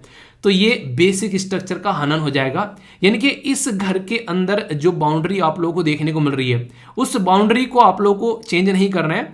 अंदर में कुछ प्रोडक्ट कहीं रखा है, वो आप लोग कर सकते हैं, गार्डन में बैठ के पढ़ सकते हैं, कोई दिक्कत नहीं है। पर आप लोग बोलो गार्डन की जगह रूम और रूम की जगह गार्डन कर देंगे, तो ये एक बेसिक स्ट्रक्चर का हनन हो जाएगा। तो यही बात बोली गया केशवानंद भारती केस जो आया 1973 में, कि एक हद तक ही यहाँ पर जुडिशरी जो है, जो एक हद तक ही यहाँ पर जो सरकार है वो अमेंडमेंट कर सकती है, बाकी चेक करेगी जुडिशरी की कैसा उन्होंने अमेंडमेंट किया है। तो यहाँ पर ये बोला गया कि ये कैसे पता चलेगा कि हम लोग बेसिक स्ट्रक्चर जो है वो उसको एक तरीके से इंप्लीमेंट कर, उसको हनन कर रहे हैं फिर नहीं कर रहे हैं। यहाँ पर जो है जुडिशरी खेल गई। जज भाई साहब बिल्कुल चतुर प्राणी होते हैं, वो खेल गए। उन्होंने बोला कि तुम जो भी काम कर रहे हो तुम करते रहो, बेशक आराम से करते रहो, हम बस देख रहे हैं तुमको, पर जब चेक करेंगे हम लोग तो देखेंगे कि तुमने बेसिक स्ट्रक्चर जो है वो फॉलो किया है फिर नहीं किया है। यानी कि उनको ये नहीं बताया कि बेसिक स्ट्रक्चर क्या है, उन्होंने बताया कि केस टू केस हम लोग डिसाइड करेंगे कि बेसिक स्ट्रक्चर क्या है। पहले तुम्हारा केस देखेंगे और फिर उसका इलाज करेंगे, फिर बोलेंगे कि तुमने सही किया है या फिर गलत किया है। समझ में आ रहा है? ये बिल्कुल ऐसे ही है कि आप लोग पूछो मम्मी पापा को कि मम्मी पापा बोले कि तुम जो है एक दायरे में रहना है, ये दायरे से बाहर नहीं जाना है, यानी कि इतने टाइम पढ़ाई करनी है, इतने टाइम सोना है, इतने टाइम खाना है, अगर दायरे से बाहर गए तो फिर हम लोग देखेंगे। तो आप लोगों ने बोला कि मम्मी पापा दायरा तो बता दो, कि दायरा हम लोग खुद डिसाइड करेंगे, तुम काम करते रहो, जहां जहां तुम दायरे से बाहर जाओगे वहां वहां तुमको चांटे लगने स्टार्ट हो जाएंगे, ठीक है। तो ये बिल्कुल ऐसे ही गवर्नमेंट के साथ में इनके द्वारा गेम खेला गया। तो इसी के चलते यहां पर इनके द्वारा बोल दिया गया एनजेएसी जो है वो हमारी इंडिपेंडेंसी का एक तरीके से उल्लंघन कर रहा है, और जुडिशरी जो है वो कैसी रहनी चाहिए, जुडिशरी जो है वो इंडिपेंडेंट होनी चाहिए, और अगर इंडिपेंडेंट नहीं है तो ये बेसिक स्ट्रक्चर का हनन है, और ये बेसिक स्ट्रक्चर का हनन हो जाता है तो 99 कॉन्स्टिट्यूशन अमेंडमेंट जो है वो नल एंड वॉइड हो गया, यानी कि इसका कोई मतलब नहीं है, ये एक तरीके से हमारे सिस्टम को डिस्ट्रॉय करने का काम कर रहा है। यानी कि बोला गया कि बेसिक स्ट्रक्चर का हनन का मतलब है कि इंटरफियरेंस हो रहा है जुडिशरी की अपॉइंटमेंट में, जुडिशरी ढंग से काम नहीं कर पाएगी। तो उसी को ध्यान में रखते हुए जो ये जुडिशियल अपॉइंटमेंट कमीशन बनाया गया था उसको नल एंड वॉइड करार दे दिया गया। तब से लेके अब तक का गवर्नमेंट को जो है वो चीज फील होती है कि यार हमने जद्दोजहद करके एक कानून बनाया और वो कानून जो है इन्होंने नल एंड वॉइड करार दे दिया गया। इसीलिए तब से लेके अब तक का बहुत सारे ऐसे केसेस निकल कर आए जिसमें जजेस की अपॉइंटमेंट पर रोक लग गई, प्रॉपर जज की अपॉइंटमेंट नहीं हुई। यहाँ पर कई सारे ऐसे केसेस यहाँ पर देखने को मिले कि पेंडिंग में डाल दिया सरकार के पास में। अगर जो यहाँ पर कोलिजन सिस्टम जजों को अपॉइंट करने के लिए भेजता है तो सरकार अगर उसको होल्ड पर डाल सकती है तो वो होल्ड पर डाल सकती है, उसके ऊपर कोई जजमेंट ही न ले। पर उन्होंने जजमेंट ले लिया, वापस भेज दिया, तो फिर से उन्होंने वापस भेज दिया कोलिजन सिस्टम ने, तो फिर सरकार को आगे उसको अपॉइंट करना ही करना पड़ेगा। पर लेकिन कंडीशन क्या होगी, कंडीशन यहां पर होगी उन्होंने डिसीजन लेने ही बंद कर दिए, तो उसकी वजह से बहुत सारे जज जो है वो वेटिंग में पड़े रहे। बाकी उन्होंने आगे चलकर अपना नाम वापस ले लिया जजेस ने कि यार ये तो आगे जा ही नहीं रहे हैं। तो जुडिशरी के अंदर में बहुत सारी वैकेंसी जो है आप लोगों ने देखा होगा खाली जाने लगी, बहुत बार आप लोगों ने इसके बारे में सुना भी होगा। तो एक काफी खतरनाक एक माहौल बनना देश के अंदर में स्टार्ट हो गया इन सब रीजन की वजह से। तो ये अभी यहां पर फिर से उसी कोलिजन सिस्टम को रिवाइव करने की बात की जा रही है, ठीक है। तो यानी कि फिर से वही सिस्टम लाने की बात की जा रही है, आरोप लगा लगाकर कि ये जो सिस्टम है ये ही काम करेगा तो ही जुडिशरी की ढंग से एक तरीके से काम करेगी, वरना जुडिशरी के अंदर में नेपोटिज्म देखने को मिल रहा है, करप्शन देखने को मिल रहा है, समझ में नहीं आ रहा है अंदर अंदर क्या कर रहे हैं। तो ये है पूरा सिस्टम, समझ में आ गया, कोई कंफ्यूजन नहीं होना चाहिए। एक एक चीज आप लोगों को समझा दी, कहां से चीजें चली, कहां पर पहुंची, अब क्या चल रहा है, कौन कौन से आर्टिकल में बातें लिखी हुई हैं, इसी के साथ में एनजेएसी कैसे कैसे आया, कौन कौन उसके अंदर पार्ट है, क्या क्या चीजें हैं, एक एक बात आप लोगों को डिटेल में बता दी, सारी कहानी, कोई भी कंफ्यूजन अब आप लोगों को नहीं होना चाहिए, ठीक है। सारी कहानी मेरी जुबानी। टॉपिक इतना इंपॉर्टेंट हो गया ये उस टाइम पर भी कि इसके ऊपर 2019 में यूपीएससी ने क्वेश्चन पूछ दिया, ठीक है। तो आप लोग समझ सकते हैं, दो स्टेटमेंट है आप लोगों के सामने, क्वेश्चन का आंसर आप लोग दीजिए। पहली स्टेटमेंट तो आप लोगों को अभी फिलहाल नहीं पढ़ाई है, पर सेकंड स्टेटमेंट पूरी आप लोगों को पता है। बोला गया कि Supreme Court of India struck down the 99th amendment to the constitution of India as being a violation, violate कर दिया गया, violative of the independent of judiciary. क्या सही है या फिर गलत? बिल्कुल सही है, सारी की सारी बातें। यह 44th amendment to the constitution of India introduce article placing the election of prime minister beyond the judicial review. ये याद रखिएगा, ये 44th नहीं था, 39th अमेंडमेंट यहां पर लाया गया था। इसका बेसिक पर्पज ये था कि प्राइम मिनिस्टर के जो इलेक्शन होते हैं उसको जुडिशियल रिव्यू में अगर रखा जाए तो पता चला प्राइम मिनिस्टर अपॉइंट किया गया, उनको हटा दिया, बेइज्जती होगी, तो जुडिशरी के अंदर से ही उसको बाहर निकाल लिया। तो ये एक अमेंडमेंट यहां पर लेकर आया गया था। तो ये स्टेटमेंट जो है आप लोग की गलत हो गई, 39 कॉन्स्टिट्यूशन अमेंडमेंट है, सेकंड बिल्कुल करेक्ट है, तो आंसर आप लोग का बी हो गया, है ना। इस तरीके से क्वेश्चन बना है यूपीएससी के द्वारा। सिंपल सा क्वेश्चन आप लोगों के लिए फ्रेम किया जाए तो आप लोगों से डायरेक्ट क्वेश्चन पूछा जा सकता है कि नेशनल जुडिशियल अपॉइंटमेंट कमीशन के बारे में स्टेटमेंट आप लोगों को देखनी है। बोला गया NJAC propose to change the collegium system, यानी कि एनजेएसी लाया गया कोलिजन सिस्टम को चेंज करने के लिए। इसके अंदर 6 मेंबर देखने को मिलते हैं, दूसरी स्टेटमेंट, और सुप्रीम कोर्ट के द्वारा स्टक डाउन कर दिया गया। तो आंसर क्या है? ओनली 1, ओनली 2, ऑल 3 या फिर नन ऑफ द अबव। तो आप लोगों को आंसर बताना है A B C F D. आप इसको अटेम्प्ट कर लो, फिर बताता हूं क्या आंसर। कर लिया अटेम्प्ट? गलत कर दिया ना, सी बता रहे हैं ना सारे के सारे, बोलो सी बोल रहे हो ना, पक्का पक्का सी बता रहे हो ना? इनकरेक्ट लिखा हुआ है यहाँ पर, ठीक है। जब सस्ती सस्ती स्टेटमेंट डाली जाएंगी ना उस टाइम पर पता है क्या होगा, उस टाइम पर आप लोगों को यहाँ पे नहीं खेला जाएगा, आप लोगों को लगेगा वाह यार क्या आसान क्वेश्चन आ गया, अरे सारे के सारे पता है यार, पढ़ा रखा है सब कुछ है, पर लेकिन यहाँ पर खेल जाएगा एग्जामिनर आप लोगों के साथ में। तो आंसर डी हो गया। आप लोग बोलोगे बिल्कुल पता था भाई साहब, वो तो 100% सही क्वेश्चन है, पर लेकिन जब आकर देखोगे उत्तरी उन्हें कहता है ये अत्तरी वही रेते में रल गई, ठीक है। लोकल डायलॉग बोला जाता है कि जो मेहनत की थी सारी बर्बाद हो गई। 2017 में क्वेश्चन आंसर राइटिंग के लिए पूछ लिया आप लोगों से यहाँ पर। क्रिटिकली एग्जामाइन करना है Supreme Court judgement on the National Judicial Appointment Commission Act 2014 का रेफरेंस टू अपॉइंटमेंट ऑफ जजेस of higher judiciary in India. तो पूरा नेशनल जुडिशियल अपॉइंटमेंट कमीशन के बारे में पूछ लिया, तो एक बड़ा ही बेहतरीन सा अब आप लोग आंसर भी लिख सकते हो। ठीक है, तो ये होता है टॉपिक को तैयार करने का तरीका। फिर भी कोई डाउट हो तो बताना, उसको आगे आने वाली वीडियोस के अंदर कवर किया जाएगा। और बाकी बताना कि जो भी आप लोगों को समझ में आया या फिर जो भी है अच्छे से चीजों को एंजॉय करके चलना है। फीडबैक जरूर देना। ओके, अब की बार का जो इकोनॉमी का नोबेल प्राइज आप लोगों को यहां पर देखने को मिला है, ये किसको मिला है ये याद रखिएगा। डायरेक्ट क्वेश्चन बनेगा और एक पूरी वीडियो आप लोगों के लिए आएगी यहां पर नोबेल प्राइज के बारे में, जिसमें सारे नोबेल प्राइज हम लोग कवर करेंगे। इनका नाम है क्लॉडिया गोल्डविन। तो इनके द्वारा 2023 का इकोनॉमी का नोबेल प्राइज यहां पर जीता गया। और इनके द्वारा जो रिसर्च की गई कि जो वर्क फोर्स रहती है उसमें जेंडर गैप कितना देखने को मिलता है, यानी कि कहीं ना कहीं आप लोगों को ये देखने को मिलेगा कि मेल के लिए तो हम लोग आसानी से चीजें प्रोवाइड करा देते हैं, पर लेकिन फीमेल के लिए हम लोग उतनी अच्छी चीजें प्रोवाइड नहीं करा पाते हैं। तो ये कहीं ना कहीं एक पॉलिसी का क्वेश्चन है कि कहीं ना कहीं हमारे देश के अंदर में ऐसी पॉलिसीज नहीं होती हैं जिसमें सरकार वुमेन पर ज्यादा फोकस दे। जैसे एमजी नरेगा है, उसमें ज्यादा से ज्यादा महिला आप लोगों को काम करती नजर आएगी, पर लेकिन उसके अंदर में फंडिंग नहीं जाती है, तो ये दिक्कतें देखने को मिलेगी। वरना जहां भी आप लोग जाएंगे वहां पर एक चीज आप लोग नोटिस करेंगे कि महिलाओं पर ज्यादा फोकस रहता नहीं है। तो इन्होंने इसी के बारे में बात की कि किस तरीके से आज की डेट में जो यहां पर आप लोग देखते हैं कि यहां पर इनके द्वारा बात की गई advance over understanding for the women labour market outcome. तो वुमेन लेबर मार्केट के बारे में बात की गई है, क्योंकि यहां पर महिलाओं को सबसे ज्यादा प्रॉब्लम फेस करनी पड़ती है। इसके ऊपर अब एडिटोरियल आएंगे आने वाले टाइम में, तो अच्छे से कवर करेंगे, कई सारी बातें हम लोग डिस्कस करेंगे जिससे आप लोग चीजों को समझ भी पाओगे। तो बहुत सारे पॉइंट्स जो रहेंगे वो आगे आप लोगों के देखने को मिलेंगे। ठीक है, बाकी एक और इंपॉर्टेंट न्यूज आप लोगों के सामने है कि हमारे देश के अंदर में असेंबली के जो इलेक्शन है उनका अनाउंसमेंट कर दिया गया है। ये यहां पर काफी इंपॉर्टेंट है। ये इलेक्शन किस किस राज्य में होने वाले हैं, तो 5 राज्य हैं, जैसे कि छत्तीसगढ़ हो गया, मिजोरम, मध्य प्रदेश, राजस्थान और तेलंगाना। तो याद रखना यहां पर आप लोगों को देखने को मिलेगा छत्तीसगढ़। क्या आप लोग इनमें से किसी राज्य से आते हैं? ठीक है, अगर आते हैं तो बताना। ये हो गया आप लोग का मिजोरम, ये हो गया आप लोग का मध्य प्रदेश, ये हो गया आप लोग का राजस्थान और ये हो गया आप लोग का तेलंगाना। ठीक है, तो ये टोटल 5 राज्य में इलेक्शन होने हैं और फिर दिसंबर में 3 दिसंबर को इनका रिजल्ट आएगा। तो उसका अभी यहां पर पूरा एक तरीके से चीजें जो हैं वो सामने हैं आप लोगों के लिए। तो ये 7 नवंबर से 30 नवंबर तक यहां पर चीजें आप लोगों की चलने वाली हैं। इलेक्शन कमीशन ऑफ इंडिया के द्वारा अनाउंस कर दिया गया है। ये डेटा कौन अनाउंस करता है? Election commission of India. क्योंकि आप लोगों को पता है कि हमारे देश के अंदर में पार्लियामेंट हो या फिर स्टेट लेजिस्लेचर हो, इनके इलेक्शन जो है वो इलेक्शन कमीशन ऑफ इंडिया के द्वारा यहां पर कंडक्ट कराए जाते हैं। और आर्टिकल 324 जो है वो होलसोल ऑथोरिटी बेसिकली पावर देता है इलेक्शन कमीशन ऑफ इंडिया को इन सब चीजों के बारे में, जब आप लोग ध्यान रखेंगे तो। बाकी किसी भी चीज में आप लोगों को डाउट होगा जैसे इलेक्शन कमीशन ऑफ इंडिया जाकर आप लोग यहां पर सर्च कर लेना, बहुत सारे आर्टिकल आप लोगों को मिल जाएंगे इलेक्शन कमीशन के बारे में, किस किस तरीके से इलेक्शन कमीशन के बारे में बेसिक इन्फॉर्मेशन है। तो आर्टिकल 324 से लेकर 329 तक का सारी इन्फॉर्मेशन आप लोगों के पास में है, कौन कौन से इलेक्शन कंडक्ट कराता है। और ये जो चीजें हैं ना आप लोगों के लिए यहाँ पर, ये हिंदी और इंग्लिश दोनों में देखने को मिलती है। तो आप लोगों की सारी दिक्कतें जो हैं वो दूर हो जाएंगी।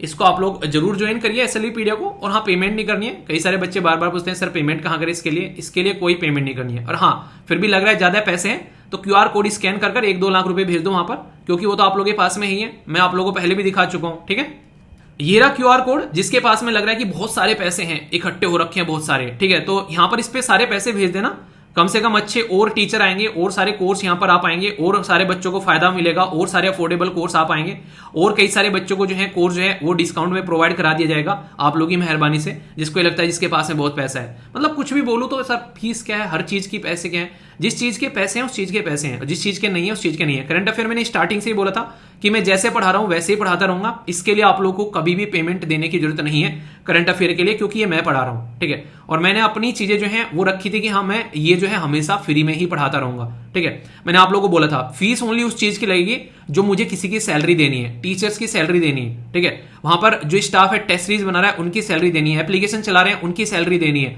जो आंसर राइटिंग ग्रुप में जो टीचर लगे हुए हैं जो आप लोगों के लिए डेमो आंसर पोस्ट करते हैं उनकी सैलरी देनी है। तो पेमेंट ओनली उसकी रहेगी जहां पर मुझे पेमेंट करनी पड़ रही है, जहां पर नहीं करनी पड़ रही है वहां पर नहीं है। आप लोग उस चीज को अच्छे से एंजॉय करते रहिए। तो हर बात पर ये मत पूछा करो बस। ठीक है, रिपीटेडली चीजें बूझ ना, कई बार तो गुस्सा दिला देते हो है ये चीज पढ़ाई पर फोकस किया करो ज्यादा। ठीक है, ज्यादा चीजों की टेंशन नहीं लिया करते जिंदगी में। ये फिर से इजराइल के बारे में आर्टिकल आज है यहाँ पर, और इसी के साथ में यहाँ पर एक इंपॉर्टेंट आर्टिकल ये है कि हमारे देश का बॉर्डर अगर आप लोग देखोगे तो उसमें म्यांमार को भी हम लोग टच करते हैं, ठीक है। और म्यांमार के अंदर जैसी कंडीशन है, जरूरी है हमको अपना बॉर्डर सेव करना। तो हमारे देश के अरुणाचल प्रदेश, नागालैंड, मणिपुर और मिजोरम, ये म्यांमार का बॉर्डर आप लोग को टच करते हुए नजर आते हैं। तो इस पर्टिकुलर रीजन में यहां पर फेंसिंग चल रही है, स्मार्ट फेंसिंग यहां पर बेसिकली बोली जा रही है। तो स्मार्ट फेंसिंग में अगर आप लोग देखोगे, हम लोग ऑलरेडी कितना बॉर्डर शेयर करते हैं, तो 1643 किलोमीटर म्यांमार के साथ में शेयर करते हैं, जिसमें से 1472 किलोमीटर पर हम लोग ऑलरेडी कंप्लीट कर चुके हैं। रिमेनिंग कितना बचा हुआ है, इसमें से इसको घटाकर बता दो, देखता हूं एप्टीट्यूड कैसा तैयार है। तो ये आप लोगों का रिमेनिंग देखने को मिलेगा। अभी इंपॉर्टेंट बात क्या है, कई सारी इनसिक्योरिटी देखने को मिलती है, आप लोग देखते हैं पड़ोस में से। तो मणिपुर के अंदर में हमारे यहां पर वैसे ही प्रॉब्लम चल रही है, अगर हम लोग बॉर्डर को खोल के रखेंगे तो और ज्यादा लोग यहां पर एंट्री करेंगे और दिक्कतें देखने को मिलेंगी।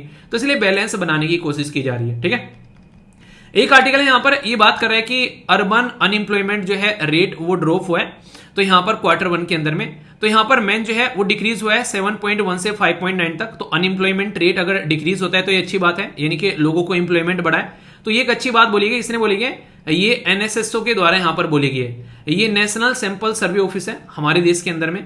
हालांकि आज की डेट में ये मर्ज कर एक नया ऑफिस बना दिया गया था। क्या बनाया गया था, तो आप लोग जाकर यहां पर लिखना NSO, ठीक है। तो जैसे आप लोग सर्च करोगे तो यहां पर आप लोगों का NSO खुलकर आ जाएगा। तो यहां पर आप लोग देखोगे नेशनल स्टैटिकल ऑफिस जो है उसके बारे में सारी इंफॉर्मेशन है, तो यहां पर आप लोग इसको देख सकते हैं। तो अभी फिलहाल ये यहां पर बेसिक ऑफिस आप लोगों को देखने को मिलेगा, ठीक है। तो ये ऐसे तरीके से आप लोग जाकर सर्च कर सकते हैं। तो ये इसी के बारे में है, तो ये बेसिक इंफॉर्मेशन है, आप लोग याद रखते हैं। बाकी यहां पर ये काफी इंपॉर्टेंट बात है कि कई सारे लोगों की जान जा रही है आज के डेट में स्ट्रोक की वजह से, यानी कि आज की डेट में हार्ट अटैक जो है काफी बड़ी प्रॉब्लम होती जा रही है, और 9.7 मिलियन लोगों की जान जाने वाली है आगे आने वाले टाइम में। यानी कि 10 मिलियन अगर आप लोग बोलो तो 1 करोड़ लोगों की जान जाती है यहां पर नजर आएगी आने वाले टाइम में इस प्रॉब्लम की वजह से। तो बहुत ही बड़ी दिक्कत है यहां पर। आज के डेट में 97 लाख लोगों की अगर जान जा रही है तो ये कोई कम नहीं है। ये यहां पर कहीं ना कहीं हमारी डे बाय डे की जो एक्टिविटीज होती है उसके ऊपर काफी हद तक ये डिपेंड करेगा। जैसा मैंने बोला था कि क्या इंपैक्ट पड़ने वाला है गाजा स्ट्रिप में जो चीजें देखने को मिलती हैं, तो उसके बारे में यहां पर एक्सप्लेन किया गया। तो दिक्कतें देखने को मिलेगी आने वाले टाइम के अंदर में, ठीक है। तो ये आज की डेट में आप लोग समझ सकते हैं इन्फ्लेशन बढ़ेगा। बाकी श्रीलंका जो है वो यहां पर इंडियन ओशियन रिम एसोसिएशन का प्रेसिडेंट बनने जा रहे हैं, तो इसके बारे में बेसिक इंफॉर्मेशन आप लोग देखते हैं। अगर इसके बारे में बात करेंगे, इंडियन ओशियन रिम एसोसिएशन 1997 में स्टेब्लिश की गई थी। 27 मेंबर है जो इंडियन ओशियन के अंदर में आते हैं। मेरूसस में इसका हेडक्वार्टर है। किस तरीके से रीजन में सस्टेनेबिलिटी और इकोनॉमी डेवलपमेंट उनके बारे में बात करते हैं, या फिर मैरीटाइम सेफ्टी के बारे में, ट्रेड के बारे में, डिजास्टर रिडक्शन के बारे में, इन सब चीजों के बारे में इनके द्वारा बात की जाती है, ठीक है। प्लान था इसका 2017 से लेके 21 तक का, जिसमें blue economy sustainable development programme, Indian Ocean dialogue, इनके बारे में बात की गई थी। करंट चेयर इंडोनेशिया था, अभी श्रीलंका के पास में यहां पर जा रही है चेयरमैनशिप इसकी। चैलेंज कई सारे हैं, कोऑपरेट करना, मेंबरों को साथ में लेकर चलना, और गोल कैसे है, कैसे मिलजुल कर इंडियन ओशन को एक सस्टेनेबल एरिया बनाना। तो ये आप लोगों को देखने को मिलेगा। एक और छोटी सी इंफॉर्मेशन है यहां पर, ये इंडियन ओलंपिक एसोसिएशन और रिलायंस जो है वो मिलकर डील साइन कर रहे हैं कि ओलंपिक में जो खिलाड़ी हैं उनको सपोर्ट किया जाएगा। तो नीता अंबानी जो है यहां पर एक काफी बढ़ चढ़कर पार्टिसिपेट करती हैं। आप लोगों ने आईपीएल के मैचेस भी देखे होंगे।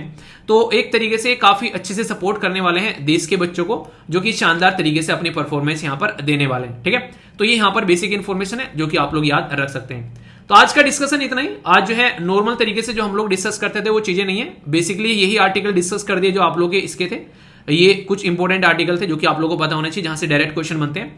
फीडबैक जरूर देना कैसा रहा, और बाकी आप लोग शाम को 5 बजे जो है एप्लीकेशन पर पहुंच जाना अपना क्विज अटेम्प्ट करने के लिए। तो उसको जरूर रेगुलर अटेम्प्ट किया करो, आप लोगों की लाइफ में जो है काफी इंप्रूवमेंट होता हुआ नजर आएगा।